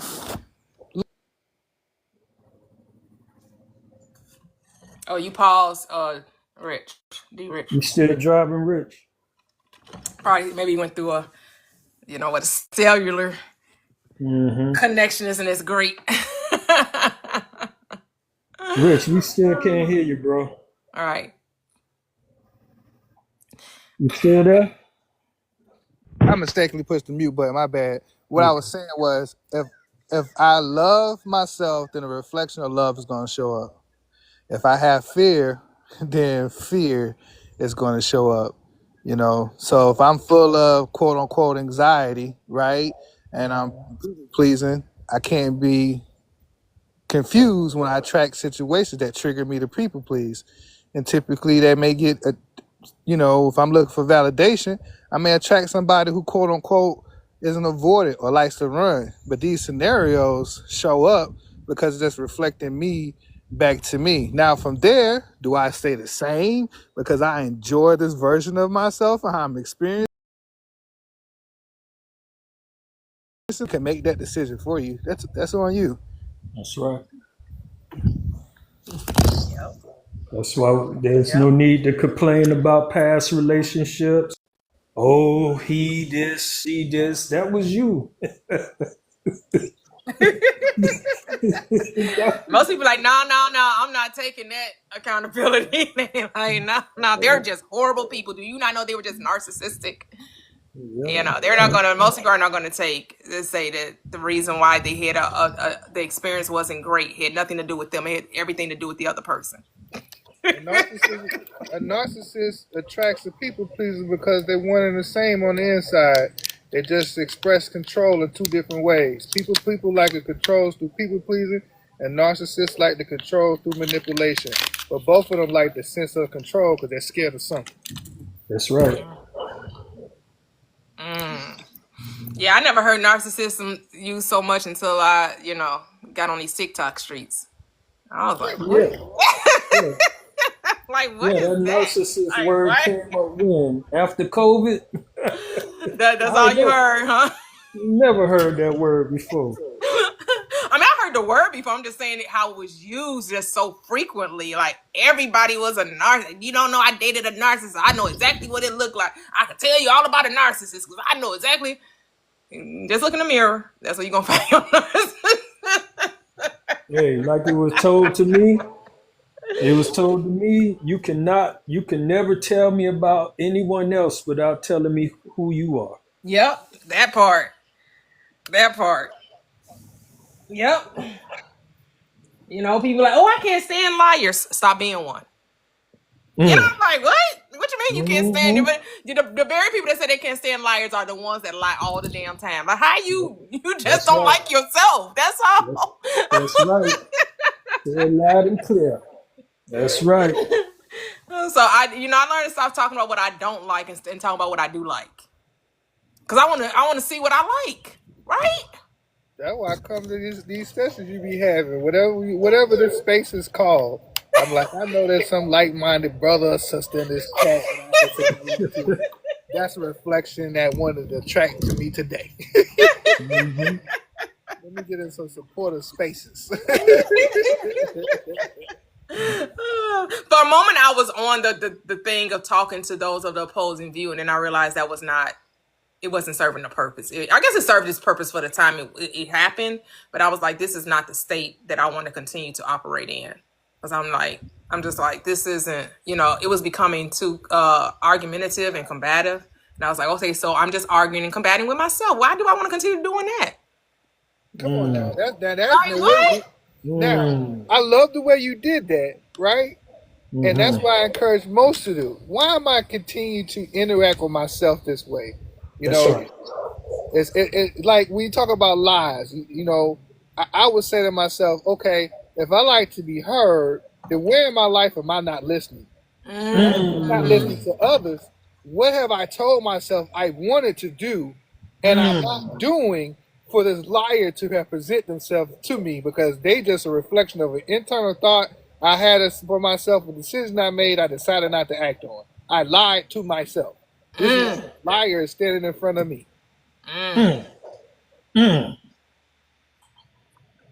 Boy, did y'all catch that? Oh, did y'all catch that, Jewel? Oh, man. Because everything begins and ends with you, right? And so I was thinking, how the scripture says, I am the Alpha, the Omega, the beginning and the end, the first and last. But I was like, that script is really not true. Because there is no beginning and ending to God. Come on now. So I was like, oh, they tried to trick us with that one. I just thought about that, like, that was a little, I'm sure that was a mistranslation. Because what?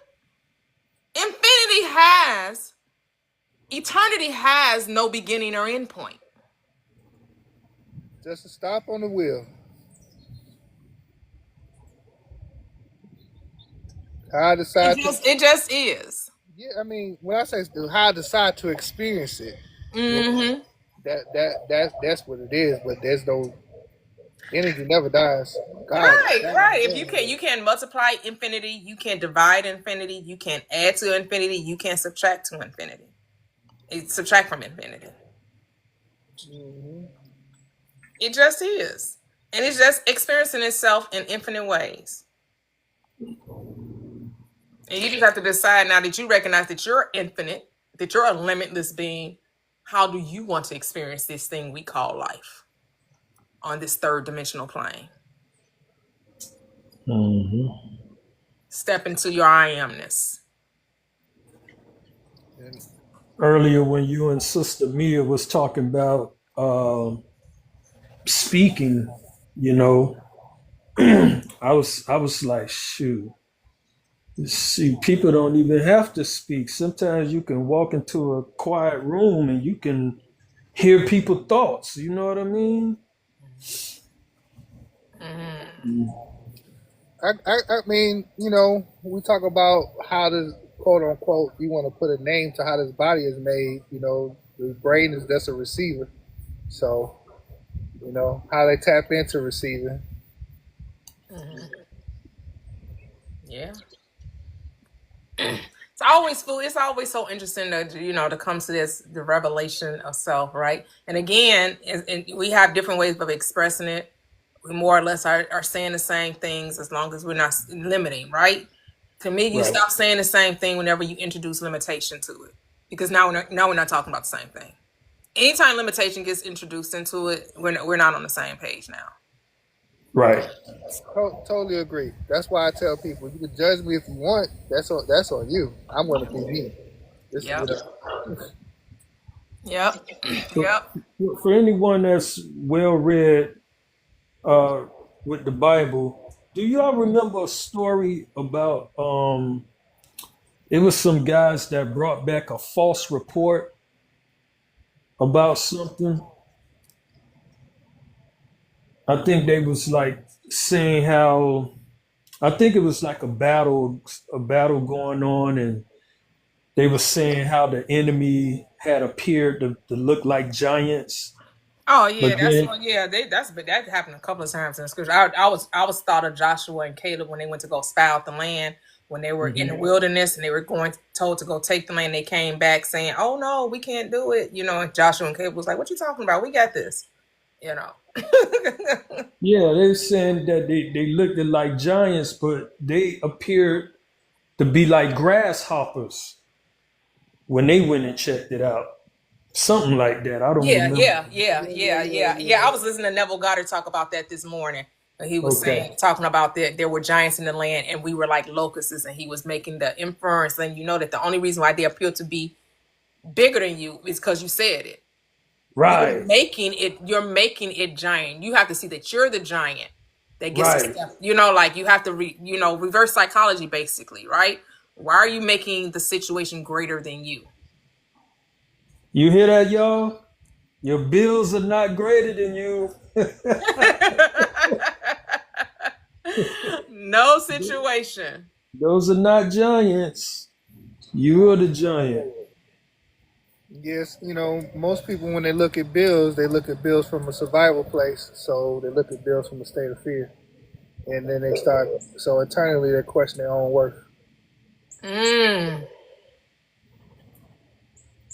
Who do you say that I am? Like, you have to come from that state that the richness of this spirit is internal and never external. It shows up externally, but the cause is always inwardly, right? Always. So when you come from that mindset that I am abundant. I am the love, the peace, the joy, the wisdom, the health, the wealth, the success. Right? I am that. Well, how could you ever lack? That's why I am is to me, from my perspective, the number one subject in the world. Most people are still on that journey to discover who they are. Yeah, because once you come to that realization that I am all, right, that I am the richness of the spirit, it helps you to get out of the mindset of trying to chase or get a thing, right? You just operate in the beingness of it, You of know, who Yes. you are. You operate from the state of being as opposed to let me chase, let me figure out how I, like you said, let me figure out how I can get money. How many t-shirts can I sell? How many, how many mugs can I make? How many hours can I clock? Can I get some overtime? Right? Trying to figure out how to get the money as opposed to how to be abundant. that's right. I was examining, looking at my own patterns, right?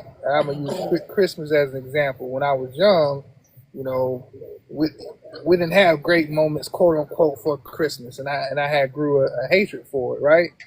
But when we talk about money, it's like, but why is it that money always shows up for me during Christmas time? I don't know when, whether it's some month, but I always, quote unquote, can provide the gifts for my family, right?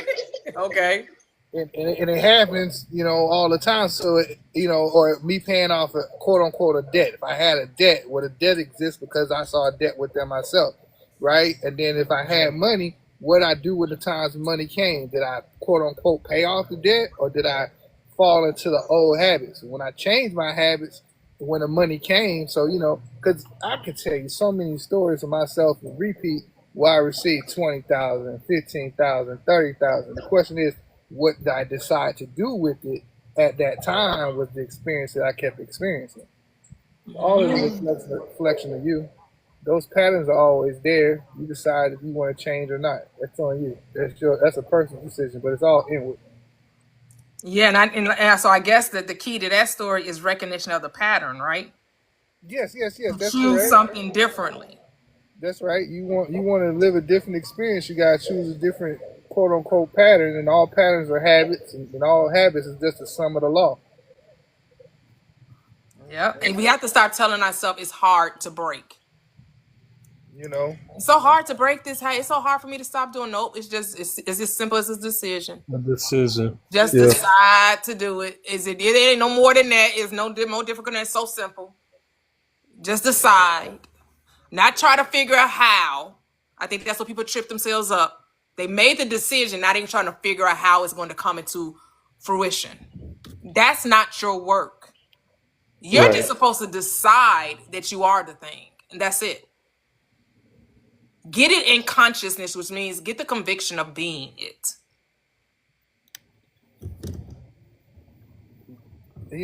I totally agree. Now, for me, to my journey to get to that end point, I remember when I came across the 7 Hermetic Principles, and I was like, well, I'm gonna put these to a test like a science experiment, and I would go and try it out, and then I just came up with, for me in my process, think it, see it, speak it, feel it, will it, do it, it's created. Then I was like, well, all that's just a sum of me being. Let me decide on the sum. But for me to understood it, I put it in parts to get to the sum. But now I know the sum is just me being. Like, I'm all is mine. I'm not all in be all, all in my mind. How I decide to experience the mind. So I am that I am. Yeah, that's why I had the four. So you had 7. I had 4 steps, which is based off Mark 11:24. And then when I was before you came on the panel, I was like, the second, third, and fourth step are not steps. That's right. So Come on, actually, there are no steps. There are no steps because That's decision is just being. That's not a step. That's just who you are. That's who you are. That's true. Right. And I think remember that documentary called The Secret? Mm-hmm. They implemented just a couple of so-called steps. But what brother Rich is talking about is from the Kabbalion.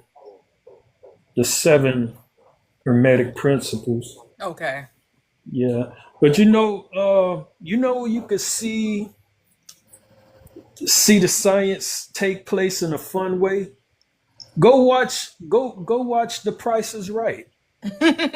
Everybody is battling in frequency. They jumping up happy like they already won. So it's Yeah. about who believes more that they have won.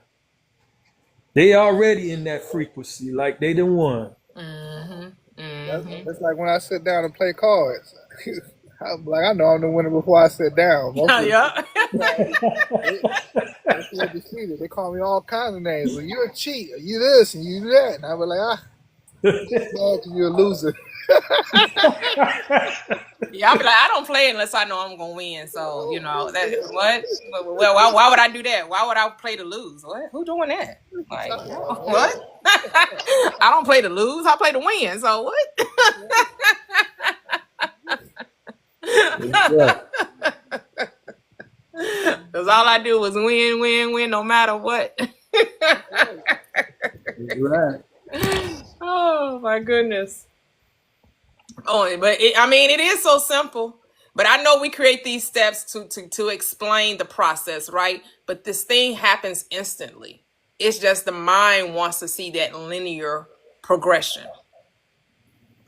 That's When right. that's it. That's why we say the 7 step, the 4. Because my 4 steps was based off the script, Mark 11:24. Therefore, I say to you, whatever you desire when you pray, believe you received it, and you shall have it. So desire was decide. Prayer was the recognition. Accept was believing. That's the 3rd step. And then you shall have it. What's the 4th? Which means there was a do nothing part. And everything else was just mental. None of this was a physical thing. It's all mental.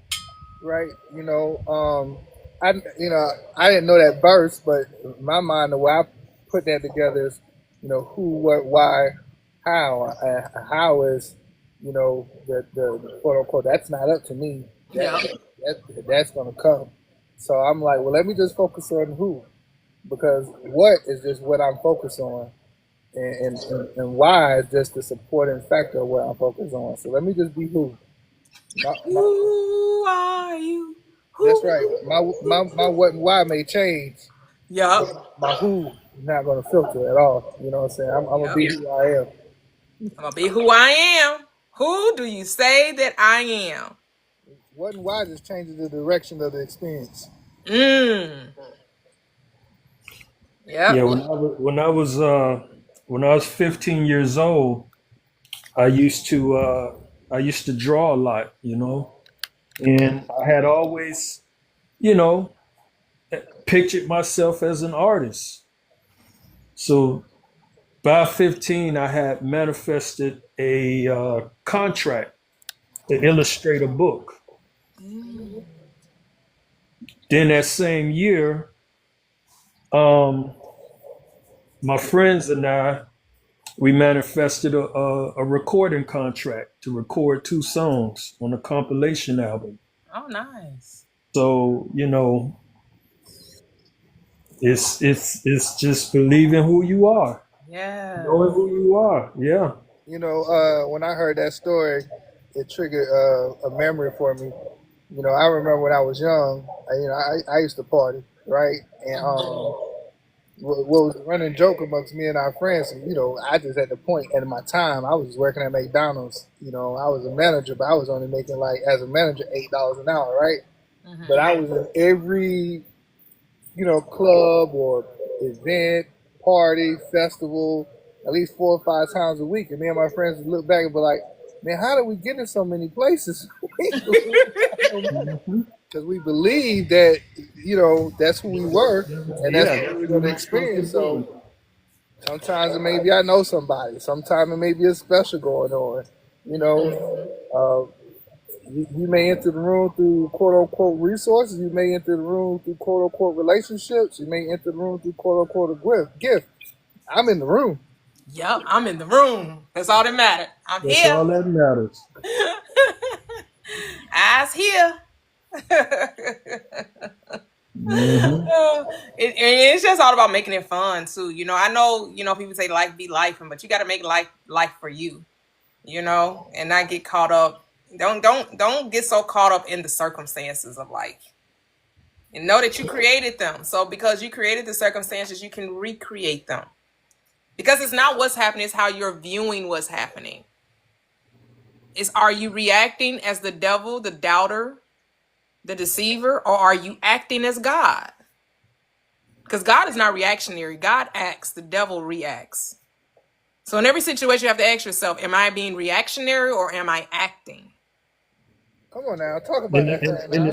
and the scriptures tell us, unless you become like these little ones, you cannot enter into the kingdom. You have to have, you know, you have to get into that childlike imagination. Have fun with it. You got your Ken Barbie and your Barbie and you playing like, you got your army men, you manifesting that thing. Yeah, you having fun. You have to become like a child. You ain't worrying about nothing, you just having fun. You Yep. know, I'm definitely having fun now. With this whole quote unquote experience. I went back and got verses, and I put things in steps for them because I know that's how they process it. But my spirit lights up whenever I'm able to talk about the I am. Yeah. I'm lit up like a little kid. I could talk to a friend and be like, man, the process, and you be manifesting all the time, and we be seeing you take quantum leaps, and I'd be like, that doesn't mean I still can't get excited about it like a little kid. Kid play a video game all the time. First day they turn the game on to the 100th day, they still hold the same excitement. Who Yeah. cares? I know the process. I'm still excited about it. Yep. And you're sharing it with everybody. Those that want to know, those that, like you say, that resonate on that wavelength. Yeah, Hear ye, what the Spirit of the Lord is saying to the churches. And just to think how the many ways people are making a living. Some are making a living by, content creating, some playing video games, I know, right? and then you hear people say, well, playing a video game, that's not a real job. And man, stop hating, Right. Oh, that's not exactly. sustainable as if working for some corporation was. Right. Like, are you kidding me? Like you just look throughout history, the moment these companies want to close up shop and want to play with your pension or your 401k, they did. So, and I think people just don't like to live in the moment for whatever reason. They always trying to predict the future, and the future is never bright for them. It's always a doom and gloom perspective. They always trying to prophesy the doom and gloom, the sky is falling mentality. Come on, man. Let me tell you something. I tell people all the time, man, if you worried about the doom and gloom, it's definitely gonna meet you. I'd rather It's worry. that. I'm not gonna worry about. I'm gonna stay here, right in the present, and as Right. moment, I'm gonna try to ride the roller coaster of love as long as I can. The roller coaster of love. Yes. Stay on that love train. Love train. Love train. Gonna fly all over the world. Join it. Hey. On the love train. People Yeah, all over that the whole, world. if you stay logical, it's gonna put you in a swamp, because it's just like how right now what is they're saying that the IRS, the government has shut down, and you know man, I'm not thinking about none of that. Whatever happens, I'ma still eat and sleep in peace. You know? Yeah, I didn't hear about it till my friend told me. I'm like, well, oh well, they'll be all right. They Right. figure it out. I mean, I didn't really have much to say when she told me. I was like, oh, okay, Yeah. you know. There ain't nothing to talk about. There ain't nothing to talk about over here. I mean, hey, it is what People have to. People don't realize that the moment they get this quote unquote news, the moment they start talking about it, is the moment they're going to create it in their reality. That's right. And that's the thing right there is when you believe into their programs, you're helping them create that reality for that program that they're trying to quote unquote put out broadcast to you. I tell Yep. people all the time, I don't even know what the weather's gonna be like tomorrow. I didn't even know what the weather's gonna be like today. I woke up, oh, it's a little cool outside. Let me put on my sweatsuit. But Yeah. this love I carry, what no matter what the weather is, my love gonna help me throughout the day. I'm just gonna remain present in time. I don't know what's gonna happen in the next 5 minutes. I just That know part. right now I love myself. Ooh, I just know right now I love myself. That's What I'm right. talking about. Fall in love with you. That was my little jingle. Fall in love with you, and they will too. You know, everybody worry about what somebody else thinking about them. They thinking about you, what you thinking about you. So what do you think about you?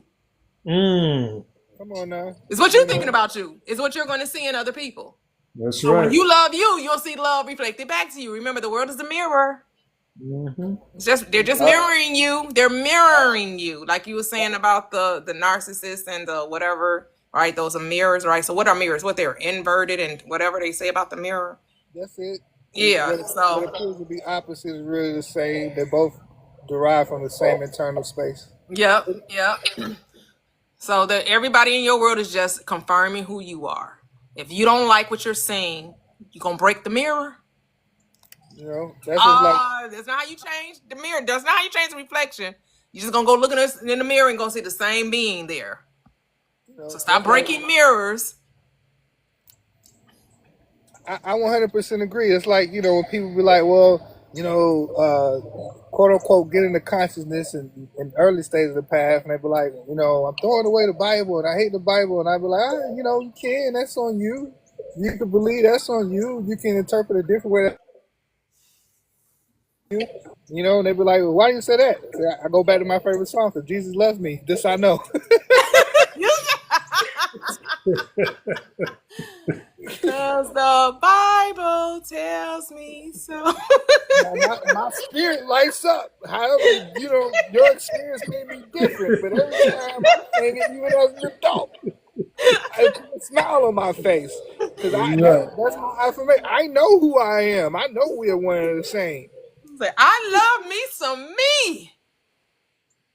And if I love me some me, then I'm going to meet other people that love themselves some them. But here's the thing: I now can see myself in you, and we can now share this reciprocated love because I love me and you love you, and I love the fact that you love you and I love me because I see me in you. And you don't be trying to make people over, right? It's like you gotta caution yourself that you don't make this knowing this new life this rebirth into a cult or religion, right?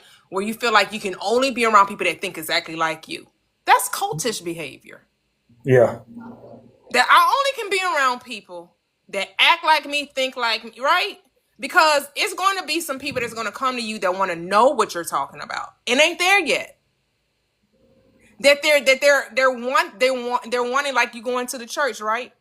To understand how to manifest the desires of their dreams, right? It's the reason why they're asking you to come there. They don't want to keep living the same life, right? Like they're ready for a change. Hmm. And so you're about to de-rich, you're about to go there and bring about and help them recognize that the change that they're looking for is within them. However you're going to present it to them, right?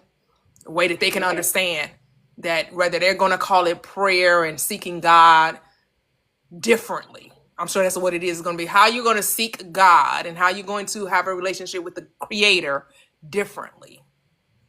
That's what that's all it's about. Transformation of the mind. Yeah, I'm taking them on a little journey. I'm starting in the mind first. Yeah. The way my approach is when I think about the Christ in me, I think about 4 characteristics, and I know it's not limited to 4, but it's just kind of how I'm packaging it. Protector, provider, motivator, supporter. Okay. And then there's like a little quiz I have. It kind of points out what dominant thought processes you have. Now, how are you using that in your life? You know what I'm saying? And quote unquote, your who and what. And then if you change that who and what, you realize these things change too. So I'm starting in the mind first, but at the end, I'm going to take them, to Matthew 6:33. Oh, That's, okay. That's yeah. it. That's where we're gonna end up at. Like, I even call the workshop Seek Ye. You know what I'm Okay. saying? We're gonna end up here. We're That's gonna good. take you through a journey, but once you end up here, it's like now, you know that it's you. It's all in you, and you control how you interact with these things. Yep. That's beautiful. Yep.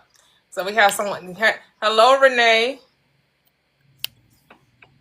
Are you there? Hello. Hey, hi. I didn't want much.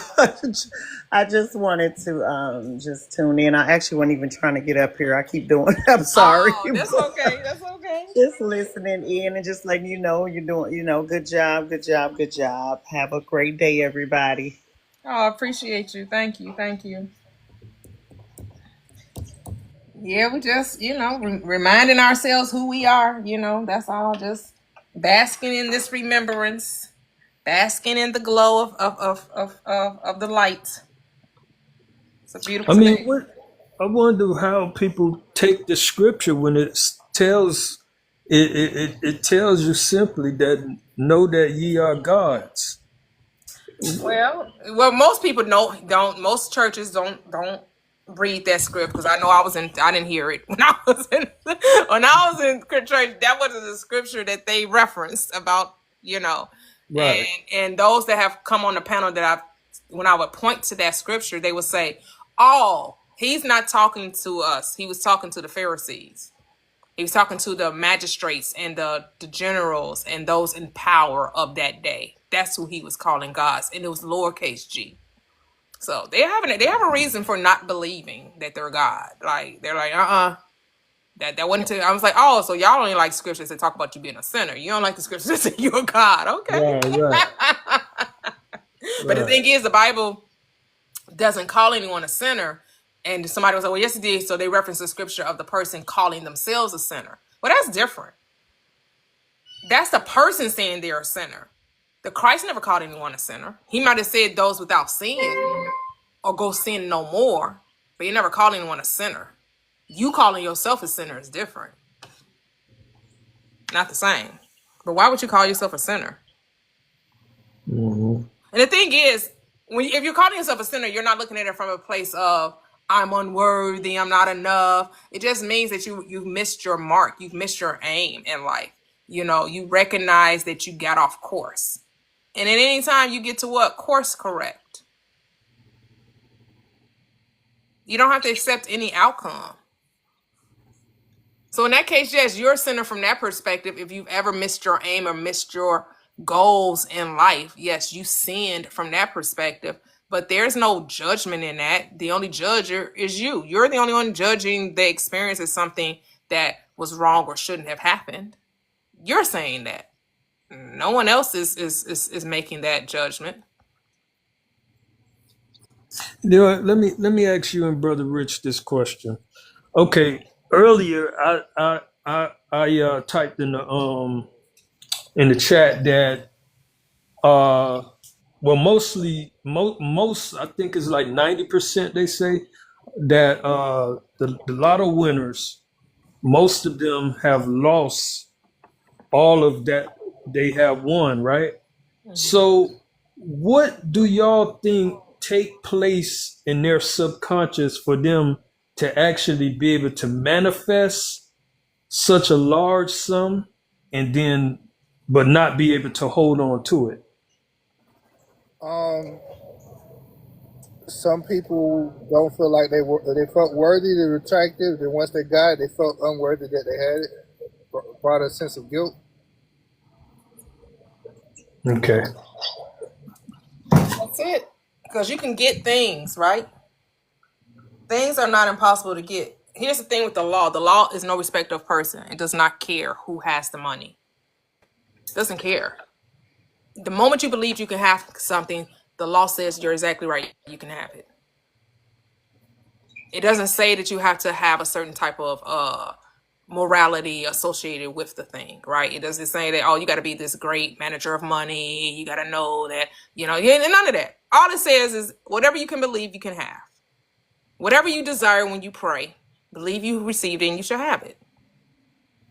But in order to keep it, you have to be it. That's why you're told by the script, seek ye first the kingdom. And then anything you could possibly desire will get added to you. You'll know that you don't lack anything. But people think that money brings happiness, and they full soon find out that if they weren't happy with money, without money, they weren't gonna be happy with it. That's right. Money ain't nothing but a magnifying glass.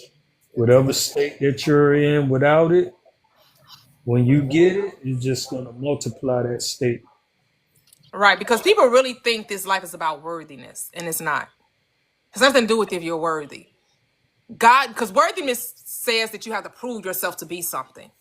God is not proving itself to be anything. It is. So that's why a lot of teachers would tell you, get out of your mind whether you're worthy or unworthy of getting something, or you deserve it or not deserve it. Because you're desiring it is enough. It means that the divine wants to experience it through you, as you. That the higher you wants to experience itself in this physical, wants to have this experience in a physical form. So every desire is a gift. And we know gifts are not what? Without repentance. Are not earned. Oh. You don't earn gifts. Gifts are freely given. The only condition to getting a gift is reception. You do got to take the gift. Mm-hmm.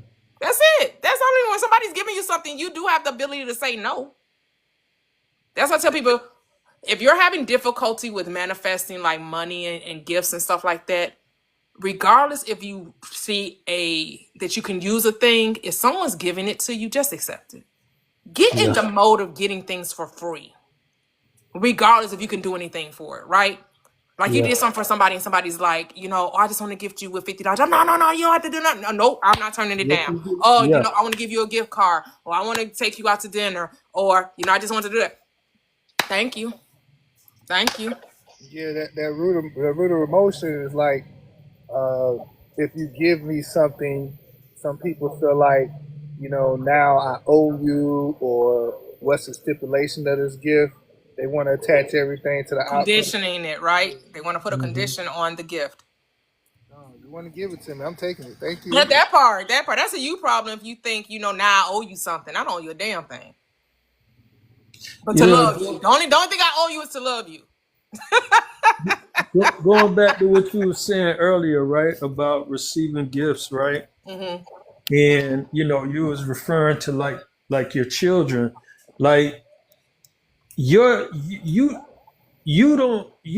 we as parents, we're not gonna put our children through a test just to give them something. Right, but that's how crazy. Conceive God, right?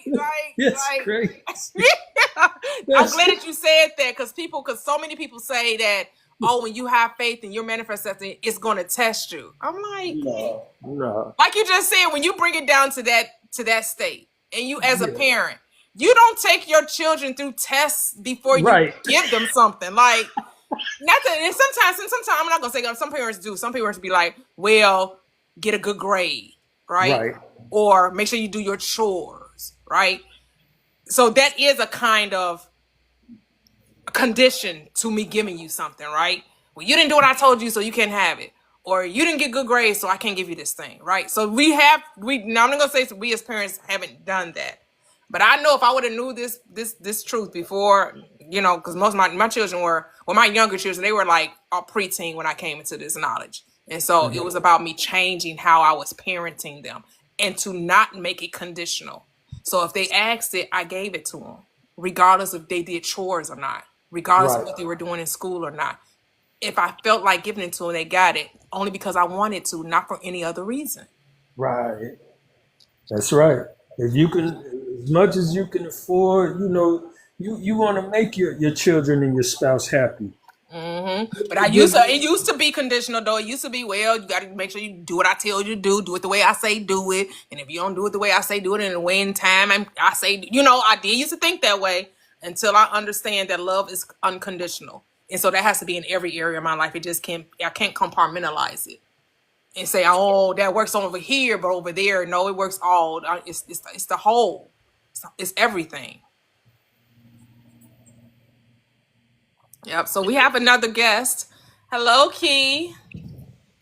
Hey, T. How are you? I'm great. How are you? I'm good. I was happy today because I'm like, oh, I can actually request up. Usually I'm at work when you come on, so I just can normally just listen in my AirPods and be a chat warrior.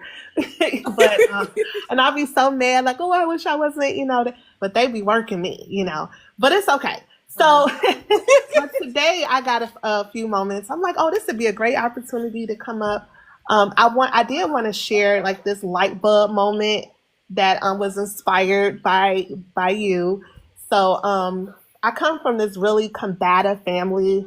Like we're always arguing, over talking each other, loud, won't let a person get in a word edgewise, right? And I throughout my life, my first half of my life, I was always trying to convince people and overtalk people about the way I see things. It was like always my way is the right way, and but then of course this awareness journey happened, and I came to the understanding that I will not ever argue with anyone outside of me again. So I had been having dreams of babies. And I'm like, wait a minute, what's going on? Like the shop is closed. Like, why am I like the shop is out of business? What baby? So then, you always say, you're supposed to talk to yourself. So I was having a conversation with myself. Of course, my son thinks I'm crazy. He was like, wow, you're really crazy. But anyway, so, and I was like, we all come into the world as babies, like little tiny babies that know nothing. And we cried when we were hungry and uncomfortable, like whether if it was like pain, coldness, diaper needed to change, whatever. So we were all the same. And then something happened. So as the days turned into weeks and months and the years progressed, we all went through our individual program, right? And that program consisted of individualized experiences, right? And those experiences resulted in our own set of feelings, behaviors, conditionings, and perceptions. And then with all of that, we went on to form these unique beliefs and thoughts. So then it clicked. I'm like, you know what? What was I thinking? I cannot, will not, and should not be identical or think identical to the way someone else thinks. And me trying to convince someone else to think how I think without taking into account our fundamental differences in perception makes me a fool. It's like me trying to teach a fish how to climb a tree. We different. And all this time, it was an unnecessary drain of my energy. Like over the years, I have drained I'm so glad I still look so young.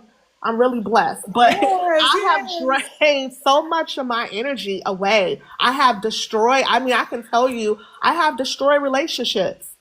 And the way someone outside of me thinks really it doesn't have any effect on me whatsoever.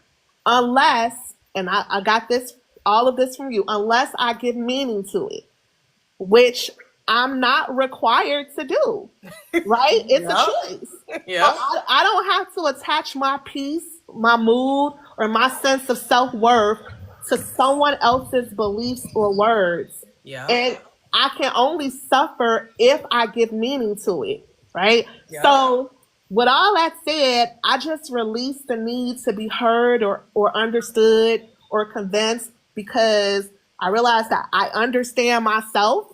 And that's enough, right? Enough, yes. So, I realized that like whenever I allow myself, because it's a choice, I allow myself to be triggered or I have this urge to argue or defend my viewpoint. And I'm just going to have a conversation with myself that say we are supposed to think different because that honors the unique expression of God or source or whatever you want to call it. Yeah.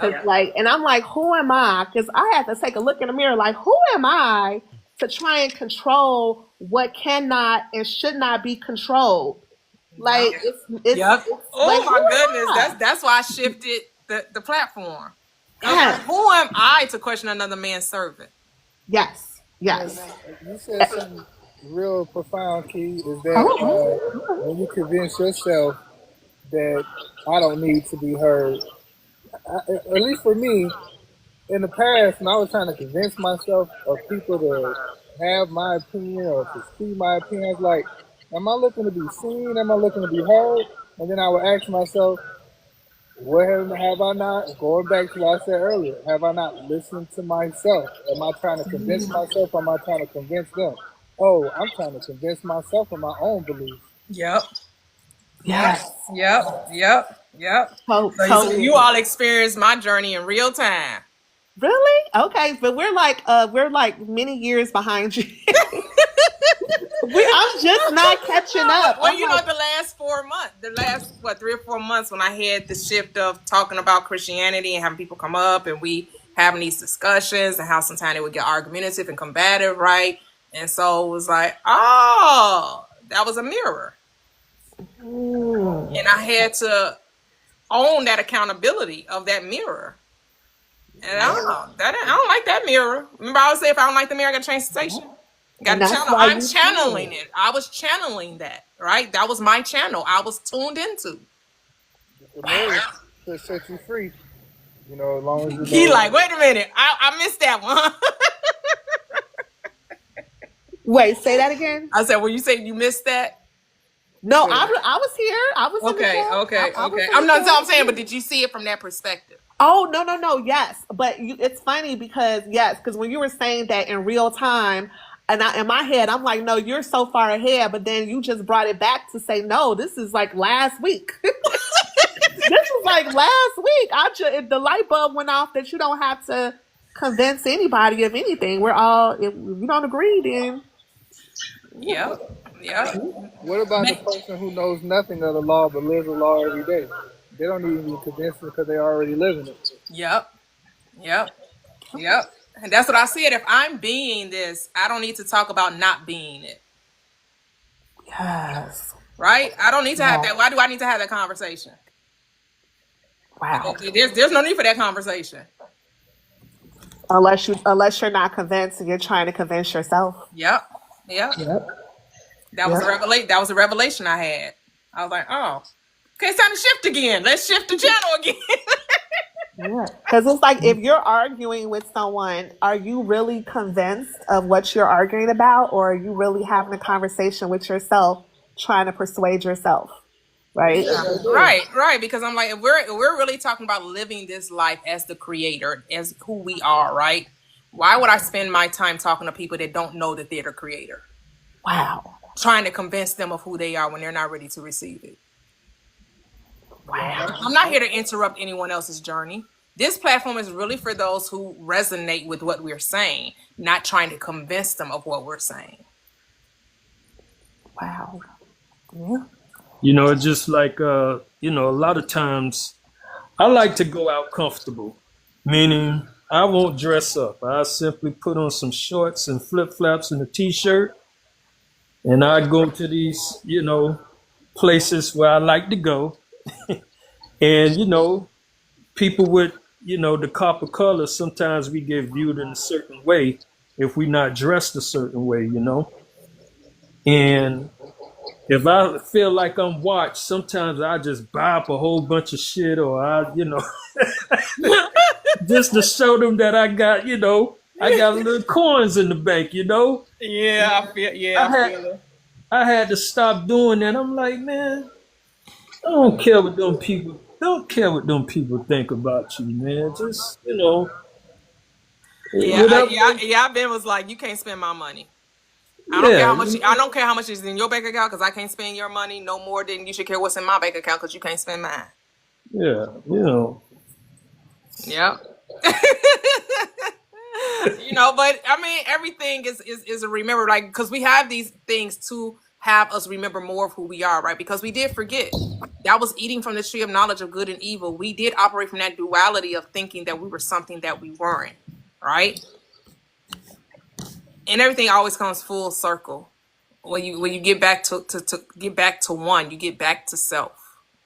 That's right. I wholeheartedly believe. Like, we look at, if I use the coin analogy, we look at the coin as two different sides, heads and tails, not realizing that the coin is singular.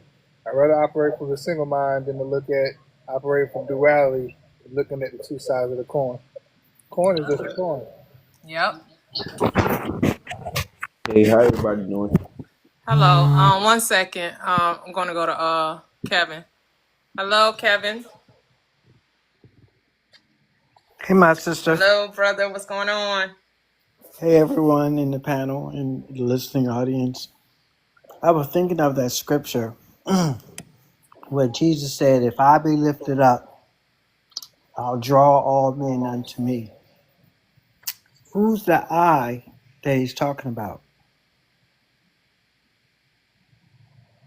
Got an open question? Well, everyone is Yes, the he I is. am, right? Everyone is the I am. You. Yes, Mm-hmm. Toyia, I meant everyone but you.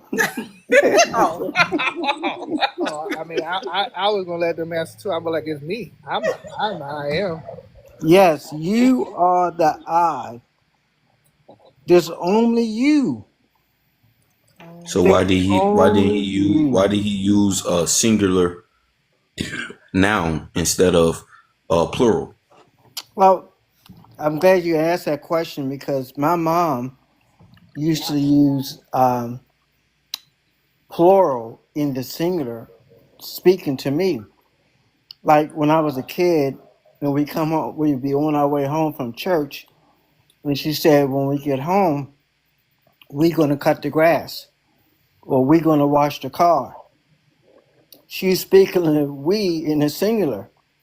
Meaning No, I she's was going speaking to of one wash the we car. as I was in going to one plural. cut the We grass. is a plural word. Yes, but I'm joking just a little bit and facetious just a little bit.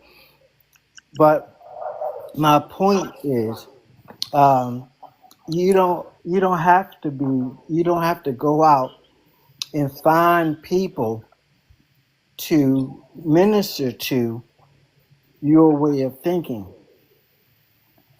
The I will draw all men unto me. You only thing you have to do is be the light, and that's it. And you will start drawing people. Toya didn't go inbox me. But are they the same people? I'm sorry. He said I will draw all men. Yes, it's the same people. So he wasn't being facetious when he said that. He said Correct. I, and then he Right. He said said will draw I. all men. He was Right. using singular and plural nouns. Correct. They're one and the same. That's How is why. it? How That's is it why. one? That's why I gave you the example. I just want to can I pause you really quick, Kevin? I'm sorry. Sure. Just so you know, Kurtapa, we're not debating on this live anymore. So if you want to talk about manifestation, a lot of assumptions, then we're happy to do that. Feel free to stick around. But we're not. If that's what Kevin wants to talk about, then let him talk about it. But we're not really like debating or anything on here. I'm not debating, but the Bible. When you read the But you're Bible, cutting him off, so you're not letting him get in his point out. So just at the very least, make sure that he finishes what he's saying. okay. Okay. So what I'm saying is the drawing comes from you being. You bring into your reality by being whatever it is you're being. An example of that, a few months ago, I was getting a haircut at the barber shop, and there were two men going back and forth about the scripture, the love of money being the root of all evil. And one took a side that money is like a woman that he sends out to go get his money and bring money back to him. And as a result, he loves her because she does his bidding as far as to go get him money. And the other guy was going from a position of, I don't see money that way. I got to struggle. I got to strain. I got to work for my type of money, and that's how I get my money. I save my money and do this and that with my money. And the barbers that were listening in on the conversation, because they were having it openly on the floor, they were just going back and forth. The barbers were laughing. People were engaging. I said nothing. I just sat in the chair getting my hair cut. And when I finished getting my hair cut, I paid the barber and I walked out the door. Not saying anything to anybody. As I walked out the door, the two guys got up out of their chair and followed me outside the door and came and stopped me and said, "Who do you think was right in their viewpoint?" Now, I thought this was a little odd because I didn't know neither one of them, or neither did I try to engage in their conversation. But they wanted me to interject and give my opinion on who I thought was right. And I said, "Well, honestly, you're both right." And he looked at me like, "What? You're not going to take a side?" I said, "Your perspective is your reality. Whatever you think, you have. You think one way, you're right. You think your way, you're right. Your perspective paints your reality, not my reality, your reality." But that's subjective truth. Well, you get to have that if that's the way you want to see it. And I don't think you're understanding the live. This live Can has you shifted. So if you can you disagree, can let me then pause you. No, let me can pause you you. Let me take the pause Bible you. out Let of me it? pause you. We're not arguing on this live. Whatever Kevin's belief is his belief. Whatever your belief is your belief. If you disagree, you disagree. But that's not the topic of this discussion. So Okay, so can we take the Bible off for of the it? last time, if you're not willing to have the conversation, you're welcome to listen in. We can drop you down, but this is not one of those debating lives. So I just want you to know that for the last time. So can we take the Bible out of it? Period. No, this is our discussion. If you don't like the topic of this discussion, go start your own discussion. So why are you using the Bible Because we if can. Now what? you don't believe in the Bible, then why are you using the Bible as I've told you this. This is the third time now, so I'm done.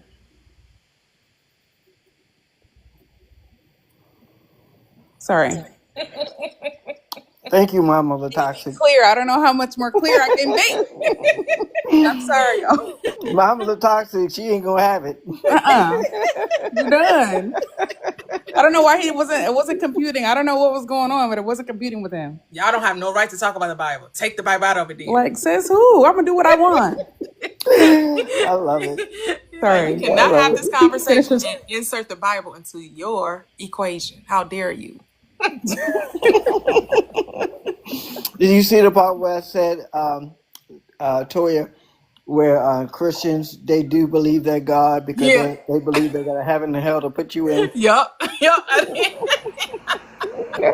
Says in Revelations that in the beginning, God separated.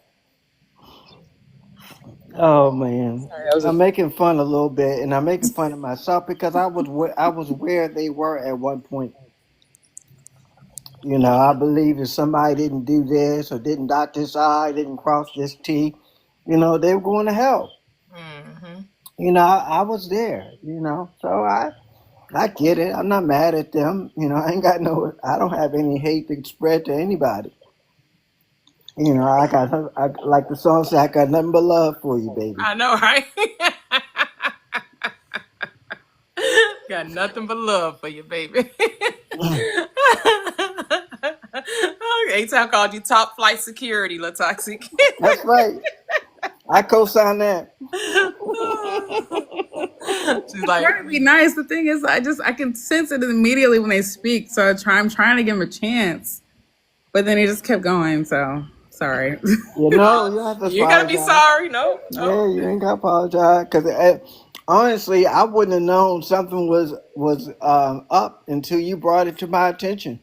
Yeah, the sister is very intuitive. Yes, she is. Oh, I picked it Yes, up when she you is. first came on too. You know, That's why I brought Latoxic up. Yeah, don't play in her face. Sniper. I'm like, here we go. I was trying to say, let me bring Latoxic up. But it need to be up because we're having a very lovely discussion. So what are we being here for? So, yeah. Well, my sister, I know my sister got my back. Period. Even when Always. I'm not looking. So Yeah, but I didn't know if Kevin wanted to have a conversation, so that's why I didn't interject. I was just like, well, he's having a conversation with him, so because anytime Kevin was like, well, that's not my perspective, you get to have yours. I'm just sharing mine, whatever. However he wanted to handle it, I was gonna let him. Yeah, he wasn't. Yeah, he wasn't going to rattle my cage. Right. But I co-sign what you say, Kevin. Like when they approach you, be like, hey, what's the difference? It's your perspective, so both of you are right. And, that's why you both Yeah, experiencing what you're experiencing. yeah, but I understand where people are coming from. They're coming from their own place of judgment, their own place of experience, and I get to have that. They don't add anything to the infinity or the eternity of me. They don't take away from the eternity, which is me. I remember when I was young, still going through a dating phase. Like I'd be like, these people who I date, they belong to me until I say they don't belong to me or until we don't agree. And up to the point where I attracted to my wife, I saw my wife way before we got married. But when I saw her, it's like, oh, that's my wife. And then later on, she found me, and we're still married to this day. So There you go. it's your belief. It's all within you. Amen. And Amen. And so I've known religion to be the opposing viewpoint of that. That's why it's one of the reasons why I'm not a big fan of religion, because they want you to seek what one that I've been exposed to want you to seek whatever you're looking for outside of you. And I know that's a false doctrine. Yep. So we have another guest. Hello, Sage. Welcome back. Happy Friday, everyone. Happy day of Venus. Happy Friday. Yeah. I appreciate this conversation very much, Toya and panels. Thank you so much for the platform. Thank you for the space to have these conversations. I agree with the prompt. The Bible is one of my favorite manifestation books, especially when I understood the nature of Christ consciousness and the indwelling God, if you will. And so, like, some of my favorite scriptures might be he that dwelleth in the secret place of the Most High, because I'm very big on manifestation and going inside. And it's also very wonderful. The question that I would like to pose to the panel and to the host is, how do we feel about like the gendering of God? Like, we know the difference. Like, we know that God is an energy that is all encompassing, including masculine and feminine. We know this with our knowing. But when we recite these things, we literally say he and refer to God as he, in the terms of he, often in our conversations. And it's just been on me lately. Like, I know the difference in my mind, but I'm saying something with my mouth because I'm just used to saying that. So how do we balance the two, the knowing and then what we say? I For think me, that, oh, go ahead. yeah, I think the he came from when it came from the patriarch perspective, and how they wanted the mass to view the creator or God, because looking from a natural perspective, uh, everything was birthed from the feminine principle. So But she's saying, how do you reconcile that in your mind, though, when you reference? Did you reference God as he from the pronoun he? I don't see God as I see God as both. Okay. Yeah, Okay. But when you speak of God, do you say he? I don't even speak that way anymore. I Oh, don't. okay. Yeah, I don't even say he or she. Yeah, I just say God. Okay. Okay. Yeah. now I could say from my journey, right? I kind of went back to like quote unquote the English language, and when they use he to talk in plural, like in mass, incorporating he and she. But I'm like Royal. I don't speak in the terms of he or she. God is all. God is both. They have both energies. But if somebody comes to me and says he, or if another person comes to me and says she, I don't. I let them have that perspective because I understand universally. God is both. Yeah. I still have a tendency to say he. Um, it's just about making a decision to say source, especially when I'm referencing the script, right? And I will have to be like a conscious awareness when I'm reciting the script to say it or them or replace the he with source or like transliterate the script that I'm reciting. But I do preface on my pen on my on this in this room. Don't get caught up in the pronoun. We know God is not a man. And Spirit. yes, yes, I agree. And I've heard you say that before. Um, and I know that I think we all know on this panel, that there is no, gender assigned. And I think even when we hear ourselves say it, even inside, we know the difference. I just know also that in conversation, especially, um, when it's casual, we have this tendency to refer back to the he, and lately it's just been on me, especially when I'm, like I said, meditating on those scriptures, that resonate the most with me. But I appreciate everybody sharing. I was interested in how you reconciled, the two. I was looking for some guidance. Thank you so much, and please. How would you like to be? Because I ask people how do they prefer me to express? Do we prefer me to say it, source, universe? Speak in a term that doesn't have a pronoun, because we attempt to describe the indescribable.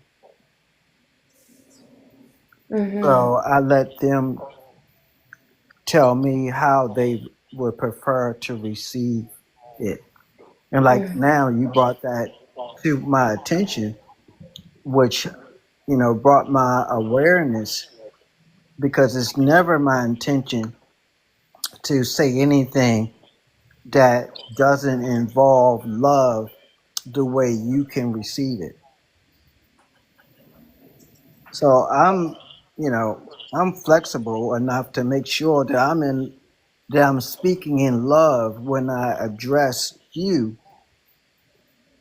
So if you prefer me to say it, or you prefer me to say she, or you prefer me to say him, or them, Oh, I you can receive that in love. That's the way I want to say it, because me addressing you, it's important to me that you receive the way I'm addressing you in love, on a level that you can receive it. Does that make sense? It does, K Harp. I'm sorry, I don't know your Kevin. name. Kevin. Yeah, Kevin, it does, and thank you for your flexibility. It's very apparent, that you leave space in the world for others. So thank you for that. But even just having this discussion is guidance enough. I think, it feels comfortable. Honestly, I was like, it would have been easier to make the transition just to she. Obviously, if God is in me and I'm a she, then it makes sense to me. But I like to tell people that my preferred pronouns are us and we, because there is only one. So yeah, this even the conversation was just helpful in terms of the reconciliation for me in my mind when I'm often referring, to God as He. Okay. If I could add one thing, I'm like Kevin. I try to meet people where they at, put in their language. But when I'm doing my own personal reading, I replace it with I. I like that. Mm-hmm. Mm-hmm. Yeah, there's no wrong here. There's no wrong way here. It's open to your personal interpretation.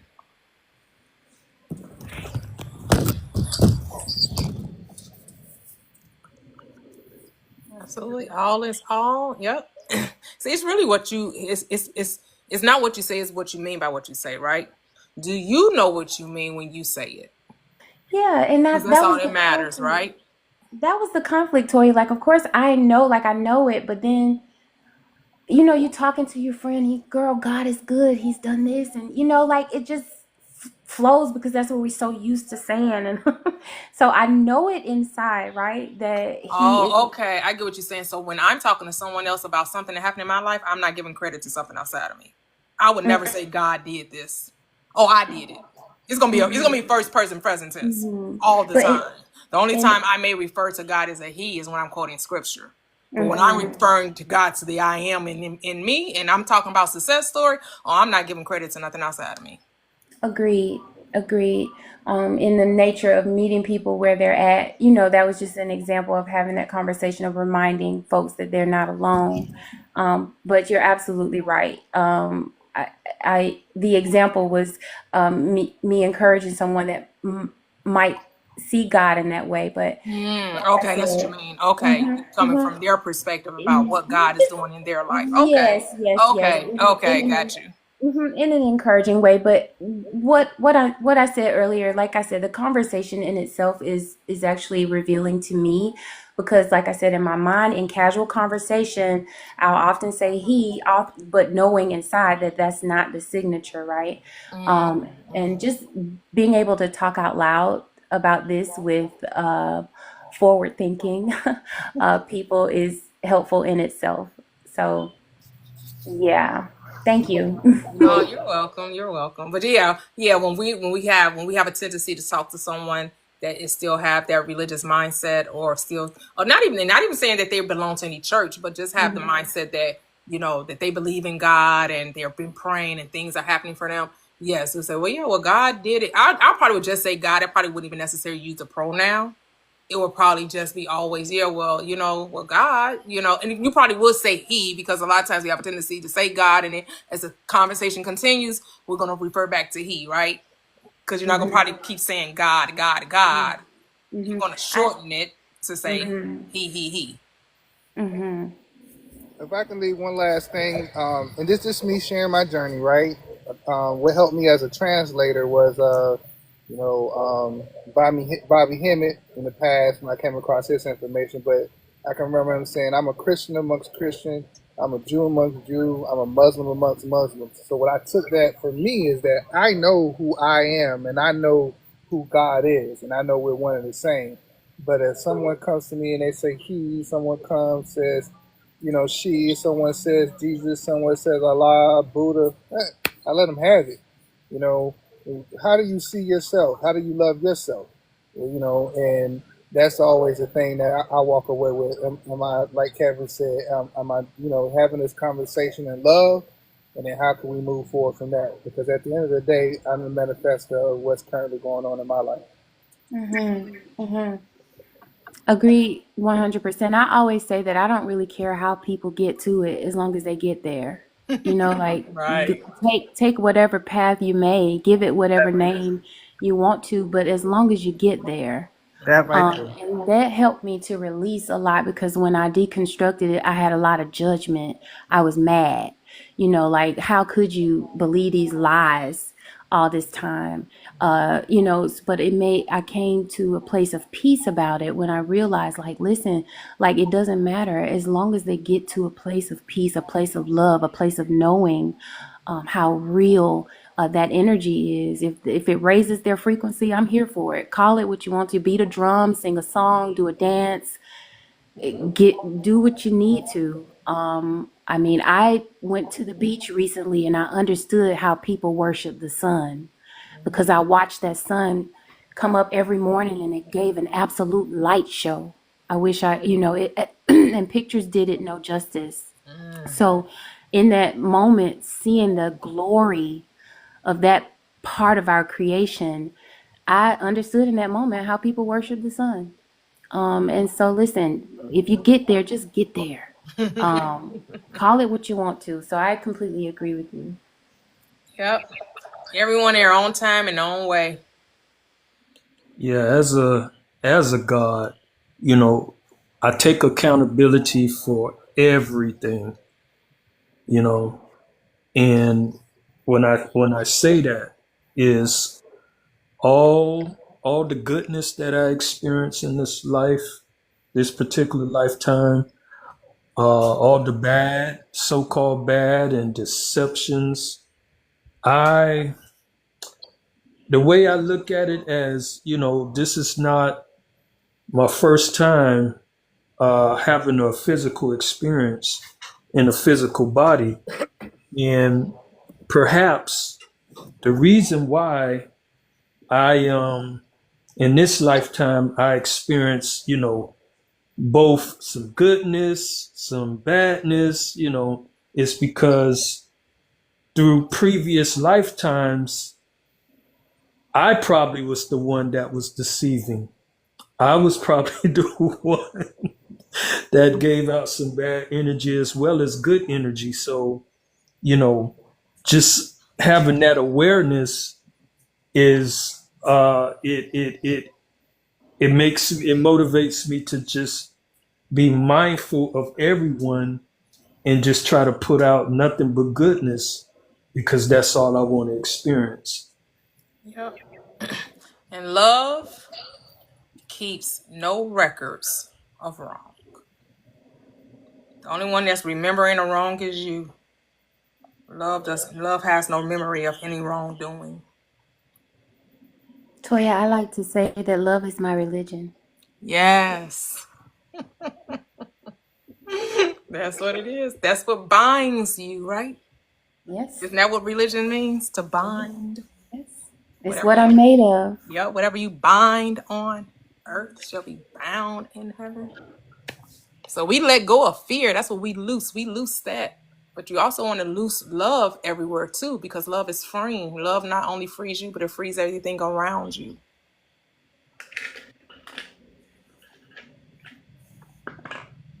You know, it's just about, you know, it's not even so much, because here's what I know about the beingness of who you are. And when you enter the presence of others, it's not what you say, it's who you are. Because sometimes we think it's about how we're presenting it. It's not how you, it's not what you're, it's not how you, it's not the presentation of it from words. It's the beingness of who I am, right? So it's the smile, it's the consideration, it's the loveliness that you express whenever you're in someone's presence, right? So that they can see that light and they're like, oh my goodness, you know, like you just seem to glow. You just have this. Why are you so happy? What you smiling about, right? So you can have that and just be like, man, because life is good. What you mean life is good? Don't you? No. I only know good. I don't know. No, I don't know what's happening on the news. You know, because some people love to tell you, let me tell you about what Trump doing. No. I don't know. I stay in my little, I stay in my silo. You know, I'm in my own little echo chamber. And we even feel the difference when we're at a restaurant and the way the waitress or the waiter serves us. Because it's you serving you. Mm. Everyone is you pushed out. Everyone. And your experience is there because you drew them in, as Kevin was saying with that script. Mm-hmm. If I be lifted up, I draw all men. Most men, some men, many men, no. All men unto me. No one's ever in your orbit is orbiting your sun, your light, by accident.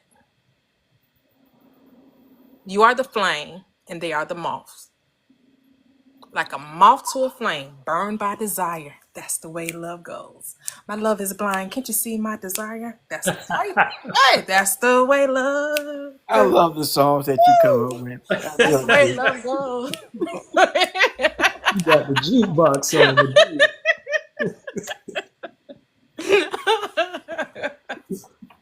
Oh my goodness. Hey, these songs, they be right on time. They be right there. I don't know what they just be jumping in.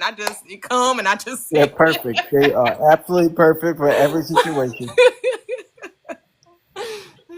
Your songs are lovely, Toya. So I wanted to share just a quick I guess, success story. Is that Yes. what we call it? Yes. Yes. That's what we call it. Yep. Okay, so on Monday I came back from a trip to the beach, and then Tuesday I had to travel for work. So I had a very quick turnaround time in terms of travel. And I packed up my bags for my travel. And when I got in my Uber, I realized, oh, I'm cutting it close, to my flight. I just finished listening to some Neville Goddard. So immediately I said, you know what? I'm just going to picture myself in my seat on my flight. Everything's everything. I got in the Uber. We got in the car. Immediately we got on the expressway and it was a ton of traffic. So, of course, with my eyes, I see there's traffic. I see the time dwindling down. And I see the time getting later, if you will, for my arrival time. And I'm still talking myself into seeing myself in that seat. So I just keep seeing myself in that seat. I get to the airport and the flight, when I get to the airport, it's super crowded. So there's much traffic just getting into the terminal. By the time I pull up to the airport, I was within 20 minutes of boarding. And this is Atlanta Airport, so it's huge. And Okay. there's Yeah. a lot going on at Atlanta Airport. I get to the gate agent to check my bag, and he says, oh, you're going to have to go inside because you're past the time to check your bag. I saw myself in that seat. All the physical things were telling me, girl, you are about to miss this flight. For a minute, I even typed out the email to my team ahead of time to let them know that I would be late for arrival. But the whole time I'm having to talk myself into sitting into that seat. I get inside and the lady says, I'll check your bag, but it's probably going to be on the next flight. And I said, okay, well, at least I'll have a bag later. I get to the point of clearance through TSA and all of that, and I realized that I'm at gate D and I started at T, so I got a train ride between the concourses. So that adds a few extra minutes. At this point, we're within 15 minutes of departure, and I think that's when they close the doors. I get off the elevator and I sprint down the concourse because, of course, I'm at D1 and it started at D30. And if anybody knows anything about Hartsfield-Jackson Airport, those concourses are very long. So I did at least a quarter-mile sprint from start to end. And I get to the gate and the flight had been delayed by 10 minutes. Woo! All right. And I sat down in my seat and saw myself in that seat just like I had forced myself to envision. Now, it took work because I was nervous, stomach was bubbling, the things were coming up because my physical eyes were telling me one thing, but I stayed focused enough such that I created that reality for myself. And for that, I am grateful knowing that I have that power. Yeah. That's what's up, Sage. That's the two thieves. Those are the two thieves that were crucified on the side of Jesus. The two physical eyes that deceives us. Oh, that's good. But you was in that single, what is it, the single eye that the scriptures talk about? That's awesome. Absolutely. That's it. The formula is there, but the thing don't work unless you work it. Amen. For real. Amen. I'm so grateful for the story you just shared, because I was thinking on yesterday, and once you awaken, now what? What are you going to do with it? How are you going to make it relevant to your everyday life? What do you do with it? Now that you're woke, now that you're aware, what do you do with it? And that's what you do with it, what you just did. That's what you do. You show up and show out as God. I love it. Beautiful, beautiful, beautiful. Definitely. Yeah, I was gonna just co-sign. So that store was amazing. And to Kevin, what I'm gonna do with it? I'm gonna have some fun. That right there. That exactly that right there. That's it. That's it. Oh, thank you so much, Sage. We loved that story. We always need because some people want to know, well, how do you use it? How do you apply this truth? Like, I need real life situations, right? That was a beautiful real life implementation Y'all, and of the it law. take and like it takes work. Y'all, when we going down through there, it takes work to keep yourself grounded and focused. It's not an easy thing to do, to see one thing and know another. But you got to That's tell a different story, that's the though. You got faith to, without works part that don't nobody want to lean into. but you got to That's tell a the different work. story. But you got to tell a different story because my yoke is what? Easy, my What my burdens yoke? are light. What my yoke and burden is? Not hard and difficult. My yoke is what? My yoke and burden are what? Easy, Light and easy. Not hard fresh and and difficult. squeezy. I hear you. Yeah, start I see telling where you're yourself the going. more I do it, the easier it becomes. The more I do it, the easier it becomes. Yes, Because you'll get to the state yes, where, because I said it, that makes it so, and that's it. yes. Yes, Because I like I that. get what I say. I like that. Yep. Now, notice I didn't say it takes hard work, and I didn't say it takes, uneasy work. Oh, but that consciousness, you got to stay on it every second, because just because I have it in this moment does not make it mine forevermore. I can slip back into the doubt and the fear at any moment. It just takes a deliberation, if you will, an intentionality. yes. Um, that muscle, you got to work it every day. You can't let it, because it just don't stay unless you stay. Amen. Once you leave Egypt, don't turn back. Yeah, Don't even look back. this is Because awesome. I get it. I mean, I have been in, I forget, maybe Dallas Airport, which is a pretty big airport, Oh yeah. and talking to a friend of mine who was in Texas while I was waiting to catch the flight, and lost track of time, went to the bathroom, came out, and the plane left Oh, wow. that fast.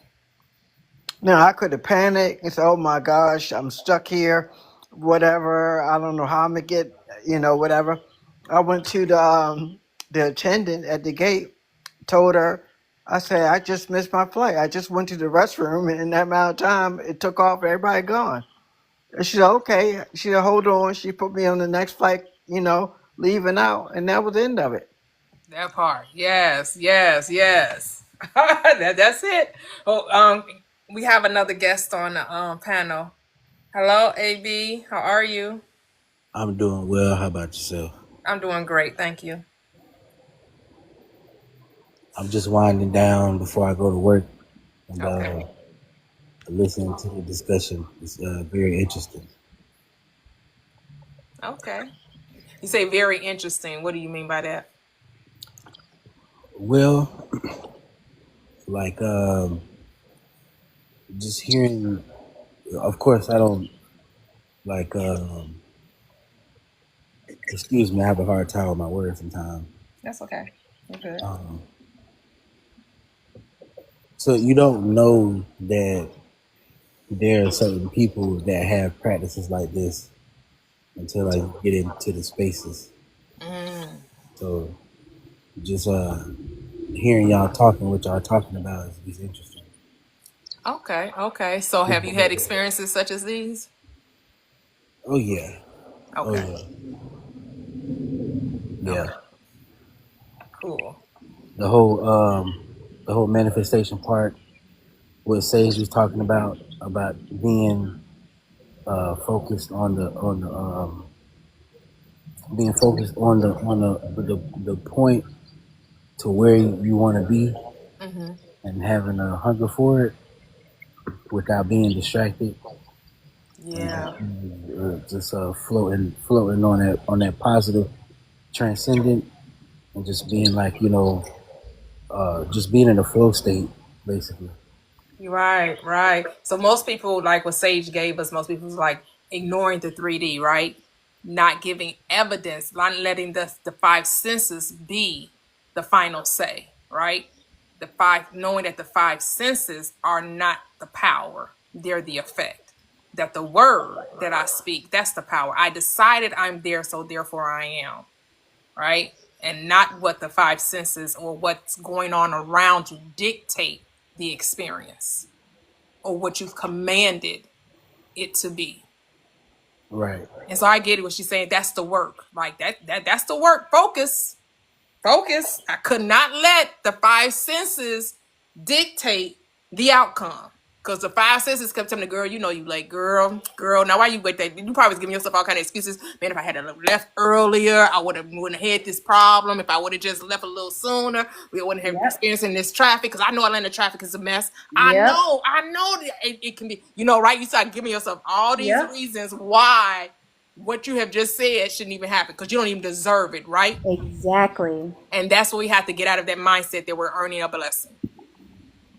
We ain't earning a goddamn thing. It's mine. I commanded it to be so, so it must be. The world will always try to tell you what you should have or what you deserve. No, it's mine because I say it is. They would tell you, oh, that's what you get. Why did you leave so late? Because that's what your world tried to tell you, right?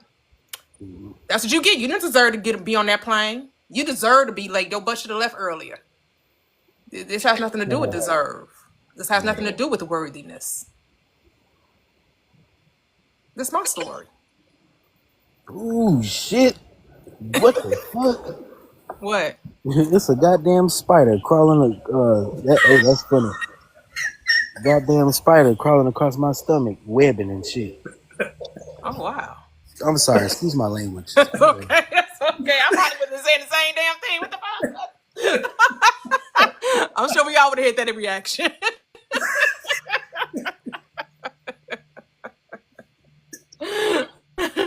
Right. I'm worthy of bending time, right? Because time does not exist unless I say so, right? You could never be late. Always on time. Gave you my all. Baby, be mine. Right? This Ashanti, right? I forgot how the first part go. Whenever you call, always on, right? Whenever you call, always on time. Something like I can't remember the words, but y'all know what I'm talking about. I'm sure y'all familiar with that song. Yes, we know. We know.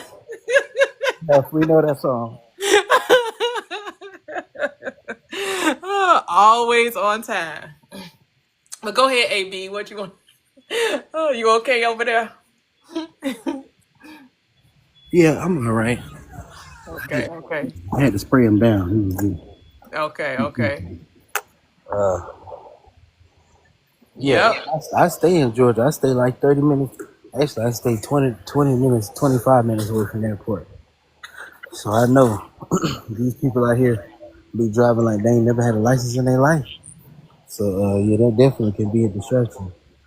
But yeah, I wanted to ask y'all. So like, I'm sure this isn't a space of complete belief, right? So you all are in a practice of like gnosis.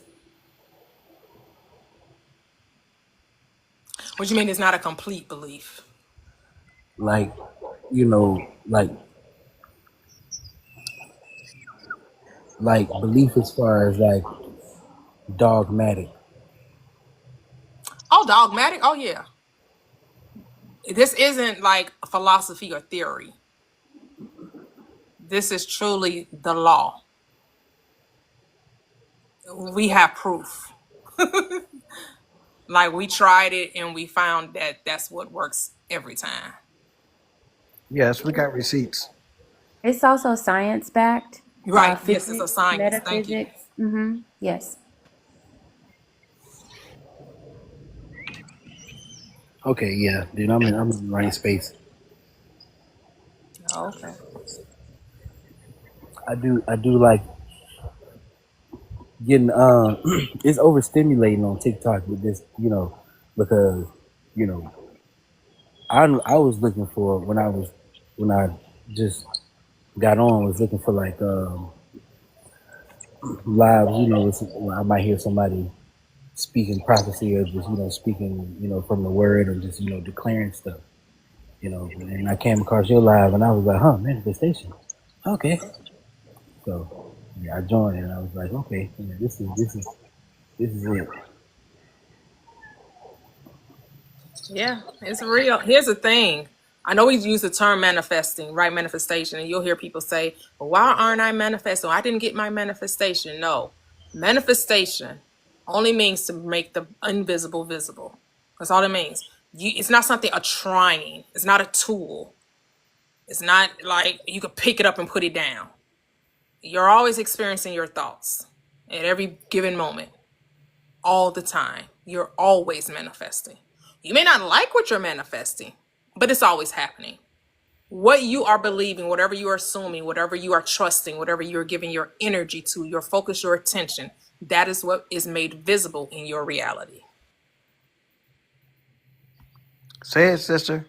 But I get it. Some coaches, some gurus make it sound like it's something that you have to learn to do.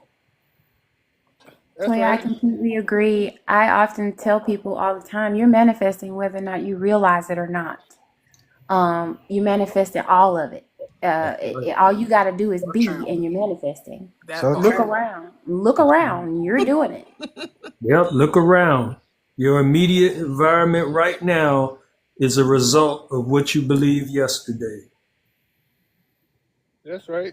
You're born with manifestation. It's always on. It's not like you could turn it off. Right. You can't turn it off. You can decide what experience you want to experience, but it's always on. So I know a lot of times people, when they talk about manifestation, they talk about it from a survival mindset. Like, I'm trying to escape what I'm experiencing right now versus changing their mind to be what they want to experience. Yep. That part. That's it. Man, this panel is so enlightened. I love it. It's beautiful. It's refreshing. So, panel, I have a question. Okay, so Sage was explaining her story. She was telling her story, right? What if she did miss her flight, right? Mm-hmm. But that flight was like one of those 9/11 flights where she was protected.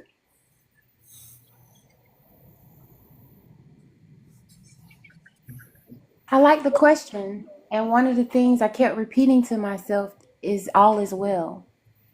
All is well. And on that same vein, when we miss flights or make wrong turns, when we lose things, those behind the scenes forces, if you will, that we can't see or don't understand are always operating in our favor. So even a missed flight is still divine. Yes. And yeah, Lord knows I'd rather be on the ground than in a plane falling out the sky. Yeah. Yeah. You remind me of the religion. Like, what if this bad thing happened? What if the thing that you didn't want to happen took place, and that's the reason why you wasn't on the plane? Why can't it just be like she just was supposed to take another flight?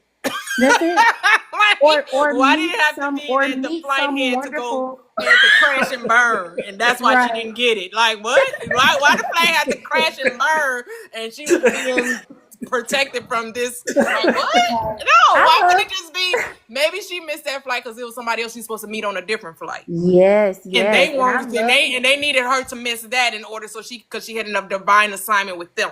Yes, I like that. Can we have a different perspective than the doom and gloom reality? Yes. Come on, I can't get with the doom and gloom. I agree. I was just thinking that, like, we meet people that we were supposed to meet and have conversations. Right, you thought you was late, but you actually just supposed to be to meet that person, or you right? You know what I'm saying? Like something. There's a reason why. There's no, and your reasoning mind doesn't know it because your reasoning mind was like, no, I need to be there. I need to be there. I need to be there. But the higher you was like, nope. You asked for something else as well, and so this is the right time for that. That's all. That's just like that guy who came up, and unfortunately had to go down. Our conversation prior to that, we attracted him because we just a few minutes talked about that experience Yep, of the yep, date, and then the date showed up. yep. That's how it works. It's no accidents, right? No accidents. Everything is there because you drew it into your experience. So we have another caller on the panel on the live. Hello, you're live in Prosperous Living with T. Welcome, Deborah. Welcome to the live. Hello, how are you? Hi, everybody. I am just loving this panel today. I am not one that sit under a panel, but guys, y'all are doing a wonderful job. Oh, thank you, thank you, thank you. I Y'all had to like come that? in. Y'all like that I panel? had to come in here and say that. And I wanted. I'm from Atlanta. I'm in a different place now. But is it okay if I share this one little bitty experience? Of course. Because I believe in manifestation. Period. I believe in the power of thought as the manifester. Um, I was told within myself that I had to leave Atlanta. And so I'm 69 years old, guys. And everybody around me was telling me, well, you can't drive that U-Haul truck. You can't drive that U-Haul truck. It's going to be a problem. You too old. You too this. You too that. So my ex-husband decided to offer the money for someone else to drive it. Mm. Now, I had a lot of people telling me that.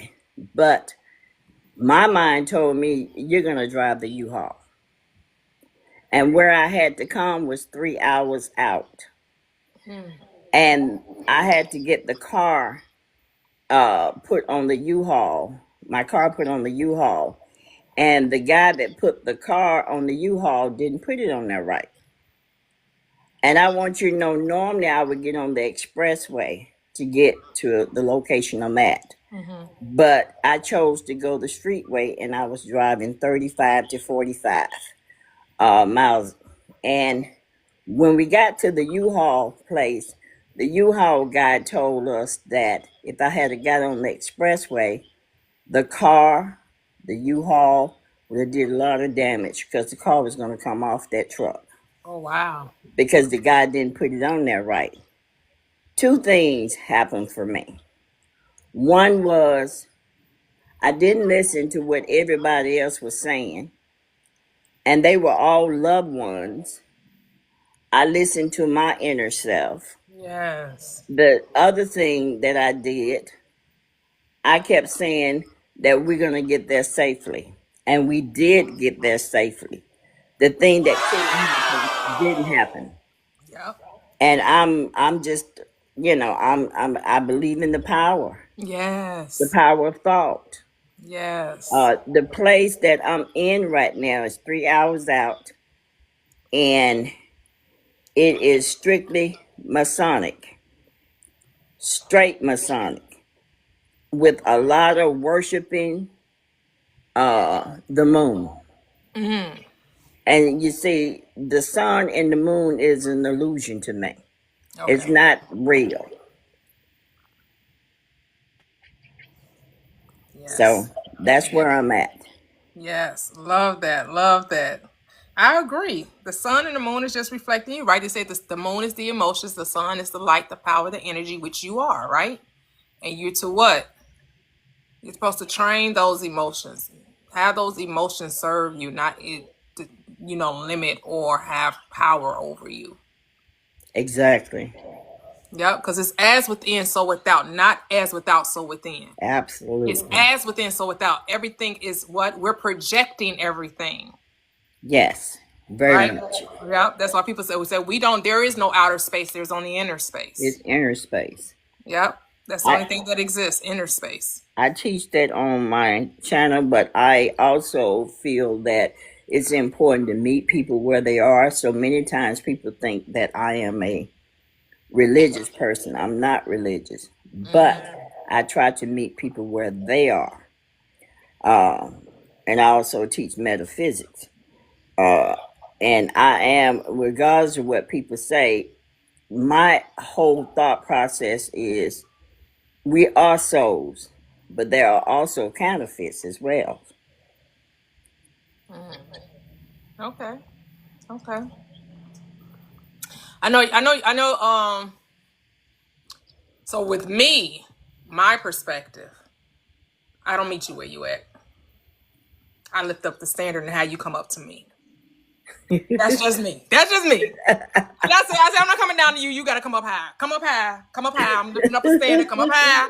Come up higher. Let's go higher. We're going higher. Higher, higher, higher. I get it. I ain't coming down to you. You're going to have to come up to me. You got to meet me where I am. Because I am the standard. Because no one else exists in my reality but me. But you, You're here because you want to get from me who I am, not who you are. Yes. Because you don't even exist. This Mario, I'm main attraction. I'm main energy. I'm main character.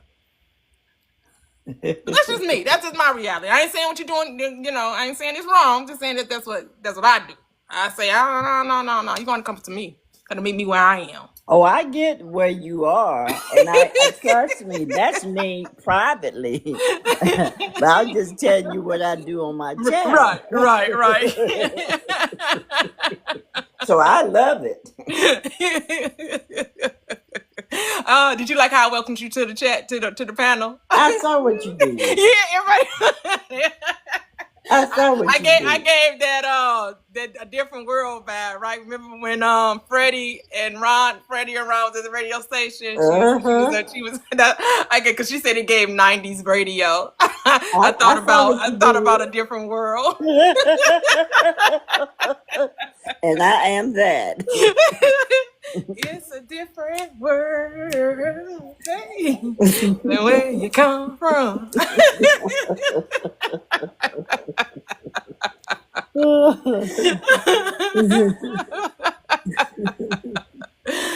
my goodness. Yes, I so love this community, man. And it's a beautiful thing. It's just like, it's so freeing that you can be who you are and not need to, like, fit the mold of someone else, and we all can appreciate one another's viewpoint and unique experience. And I think we all got to think the same way and be lockstep, right? Like, you have to know who you are and walk your path, right? And remain true to who you are.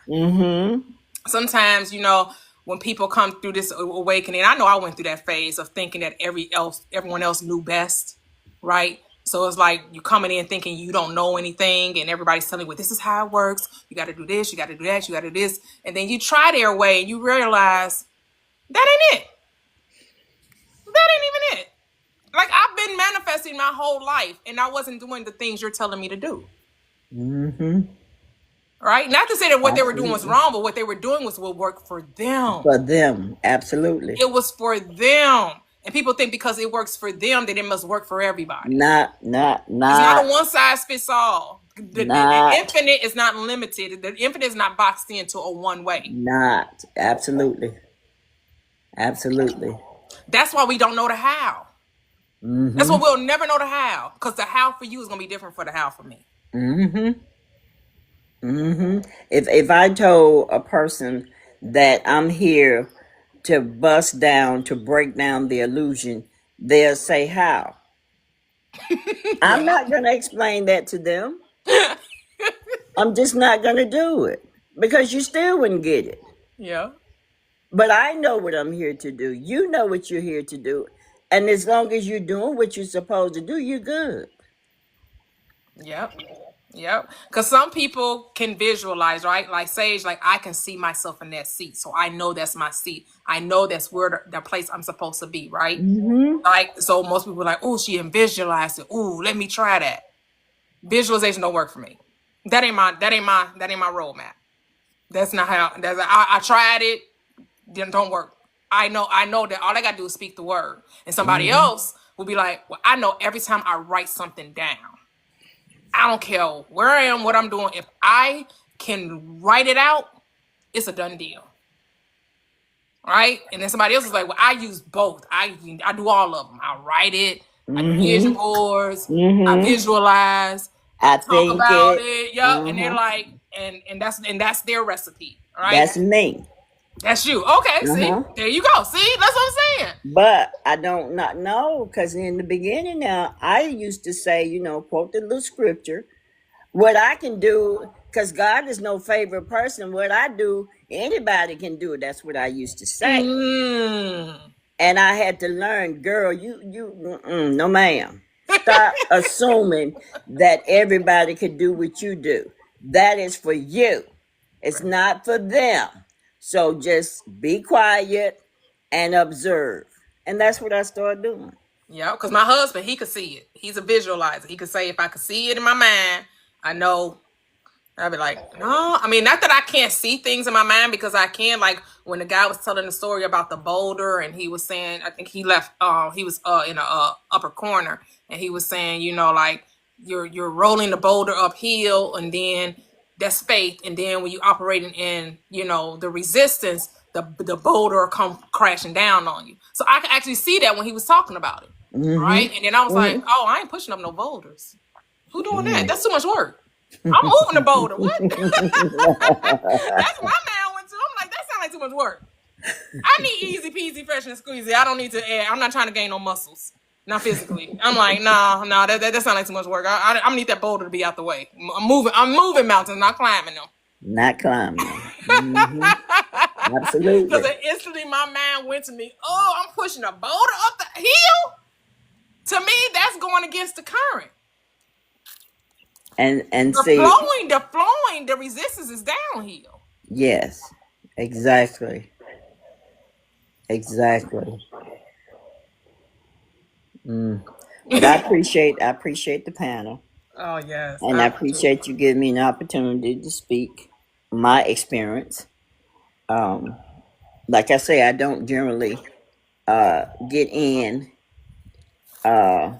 and listen to the panel, because they're not talking about anything, and so I don't entertain that. But you guys got something to say, and you're saying it, and I appreciate it. Oh, we thank you. We appreciate that too. Yeah, I'm glad we're unique in your eyesight. I'm glad you see us different. We different. Yeah, we different. I'm different. Pull up to me. I mean, I believe in giving people their clout, because I'm in my circle, y'all in y'all circle, right? And there's no room for jealousy, because I don't know about you guys, but I stay busy in my circle. Hey. I love that. No room for jealousy, right? Because we all here to have an experience. We all, it's enough to go around for everybody. Absolutely. Okay, I gotta go. I appreciate you. Yeah. Take care. You take care as well. Thanks for joining.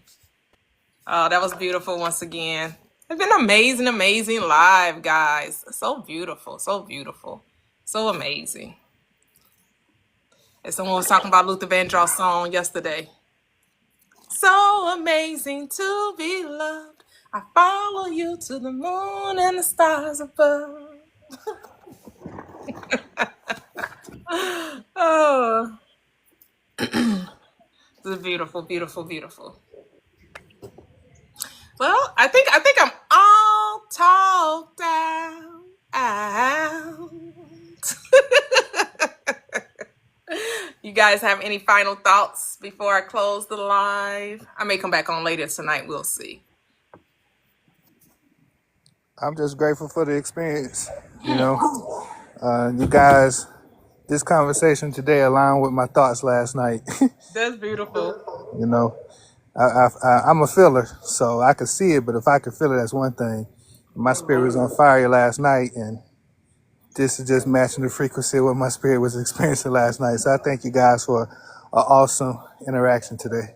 And thanks for being amazing reflections. Oh, love that. Yes, as I say, beautiful reflections. Just a beautiful reflection. Thank you. Absolutely. I enjoyed it. Always do. I too will express gratitude again for the host and the panel and the conversation. Thank you all, and enjoy the rest of your day. Oh, thank you guys. Thank you. Divination, I appreciate you. You know, all the mods in the room, the Toxic Glaze Innovations, Divination. Thank you, thank you, thank you to the chat. Everyone that comes through and shares and interacts and, you know, helps the engagement, you know.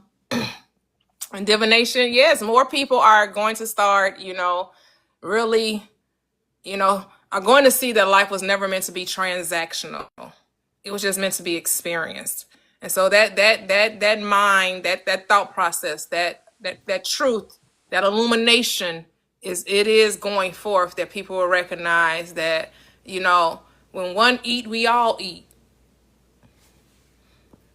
We all get to eat at the Lord's table, which is the I am. We all get to feast upon this truth and have the life we've always dreamed of, right? Whatever that looks like for you, whatever your heart is yearning for, whatever that maybe you got a business, you got some type of, you know, I'm sure we got some innovators in the chat, some people that got some great ideas that you're going to give the world something they didn't even know they needed, that they didn't even know they needed, right? Like when he came up with the fanny pack. And we came up with these cell phones and tablets, right? The internet, the social media platforms. We didn't know we needed this. Like, right? So lean into your divinity, and do what your heart is longing for. There's no time like the present. There's no need to wait. All is now, you know? You only have now, and that's all you'll ever have. But there's no rush. Don't do anything out of lack of time, right? Always do things from abundance. So whatever you do with love, with peace and joy in your heart, and know that the reason why you're desiring it is because you already are it. The only reason you're desiring, whatever it is, doesn't matter what it is.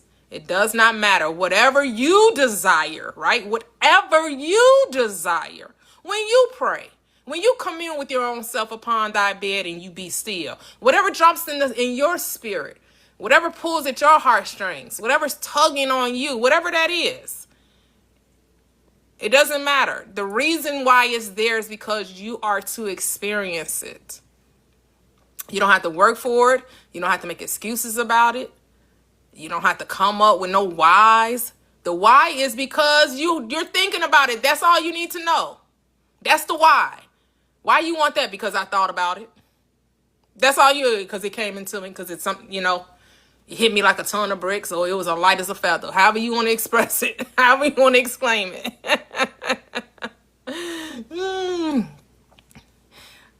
Okay, you're okay, so I can't remember what Psalm 4 is about, but I'm gonna take your word. I may read it once I get off live. I'm gonna see what the Psalm 4 is about.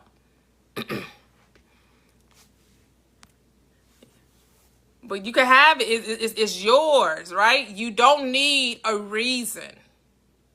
You are the reason. You having the thought is a good enough reason. You having the desire is reason enough. That's all you need. You don't need anything else. The fact that you contemplating it, can't let go of it, it's just like I knew I was supposed to share this. So someone said something about a podcast, right? I actually did the podcast thing before I did the YouTube and the TikTok thing. And it was going pretty good because I was like reaching people like in other countries. But I just didn't stick with it. Because the way the podcast I was using, it wasn't really interactive. And I like the interaction. So the podcast, I didn't have it set up where, you know, I was having people like call in or anything. I was just kind of just like I do with the YouTube. It was kind of like I'm just making recordings and I was sharing it. But I remember when I was doing the podcast and I referenced this scripture in Jeremiah where it says it was like fire shut up in my bones. Like I knew that this was what I was supposed to be sharing. I didn't know what it was going to eventually look like. And this is still probably not the end of that vision because I still don't know what it's going to ultimately look like in the quote unquote end of it all. But I always knew that I was supposed to share this truth, you know, and it has taken on different forms or what have you. I love this space now until I don't, like, right? Like, I loved it 2 weeks ago until I didn't. Until I realized, wait a minute, I'm getting away from the core of what the purpose of my platform was, which is to show people how easy this is, and that we don't have to keep, playing ourselves small. Right? Sometimes we play ourselves small because we want to make other people feel comfortable, right? Because we haven't been used to telling ourselves how great we are, how amazing we are, right? How dynamic we are. We're so used to complimenting others. The last person we compliment is ourselves. You got to get in the habit of complimenting yourself. Give yourself an applause. I live for the applause, applause, applause. Live for your own applause, as Lady Gaga says. Clap for yourself. Know that you are confident, competent, that you are able to do exceedingly abundantly above all that you could ever ask or think, according to the power that works in you. And that power will never fail you. That power won't fail. It never fails. You just got to trust in the power, not trust in your ability. Not an ability of the human side. No, you're operating from the God state. Your human side can't do nothing. Your human side is just along for the ride. It's the co-pilot in this journey. It's really the passenger. It's not even really the co-pilot. It's really just the passenger. The passenger gives the pilot where it wants to go, right? The driver, like, you're in the back seat. You're in the Uber. The passenger is telling the Uber driver where you want to go, but you don't get out and now drive the car and tell the Uber driver to scoot over. No, you sit back, you give the instructions, and you sit back and enjoy the ride. That's how it is with your desires. You don't try to drive the vehicle. You don't try to pilot the plane. You just give the instructions and then sit back and enjoy the ride. Know that the pilot is going to get you there safe and sound. The driver is going to get you there safe and sound.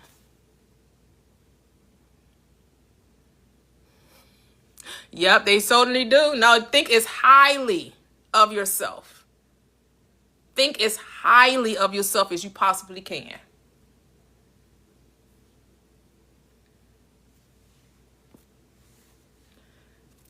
Talk well of yourself, because you're looking for somebody else to do it, and all you're going to be doing is waiting for somebody else to do it, and guess what? It just ain't going to happen. But when you start telling yourself how great I am, then the mirror will reflect that back to you. And the mirror will come along and say, yup, how great I am.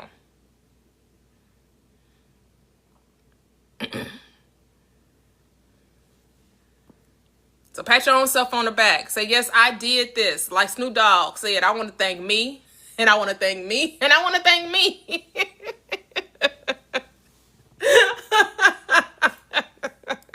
I want to thank me for believing in me. I want to thank me for trusting in me. I want to thank me for having the courage to do the damn thing, right? I want to thank me for having the courage to do the damn thing, for putting it out there, for just even thinking it, for even imagining myself with it, because that's all it took. It only took you deciding that you could have it. That was the moment it was given to you. The moment you decided, yes, I am that. Your father, Luke, I am your father. Let me stop. Your awareness said, yes, you're exactly right. Source said, I've been waiting on you to just to own it. Source is just waiting on you to own it. Own it. If you guys ever watched Real Housewives of Beverly Hills, I'm a Real Housewife. I love Real Housewives. And it was this Lisa Rinna. If you all are familiar with Lisa Rinna, she used to be on Days of Our Lives, I believe. She's a big soap opera, and she's married to Harry Hamlin. And she was on that reality show for a very long time. And her biggest tagline was, own it, just own it, just own it. That's what I'm about to tell you. Own it. Own it. Hey, say to myself, I'm closing out. How are you?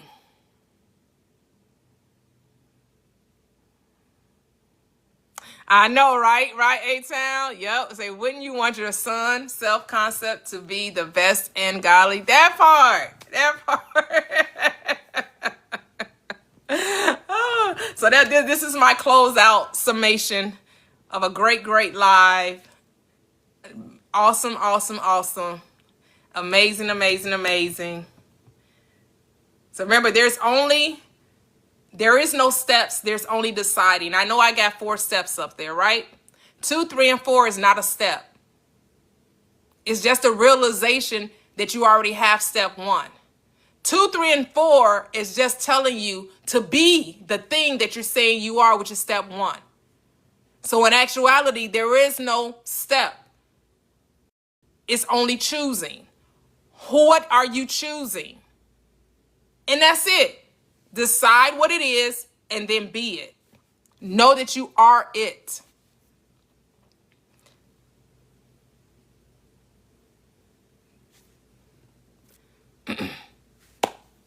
That's it. Bye-bye, guys. Have a great night. Have a good evening.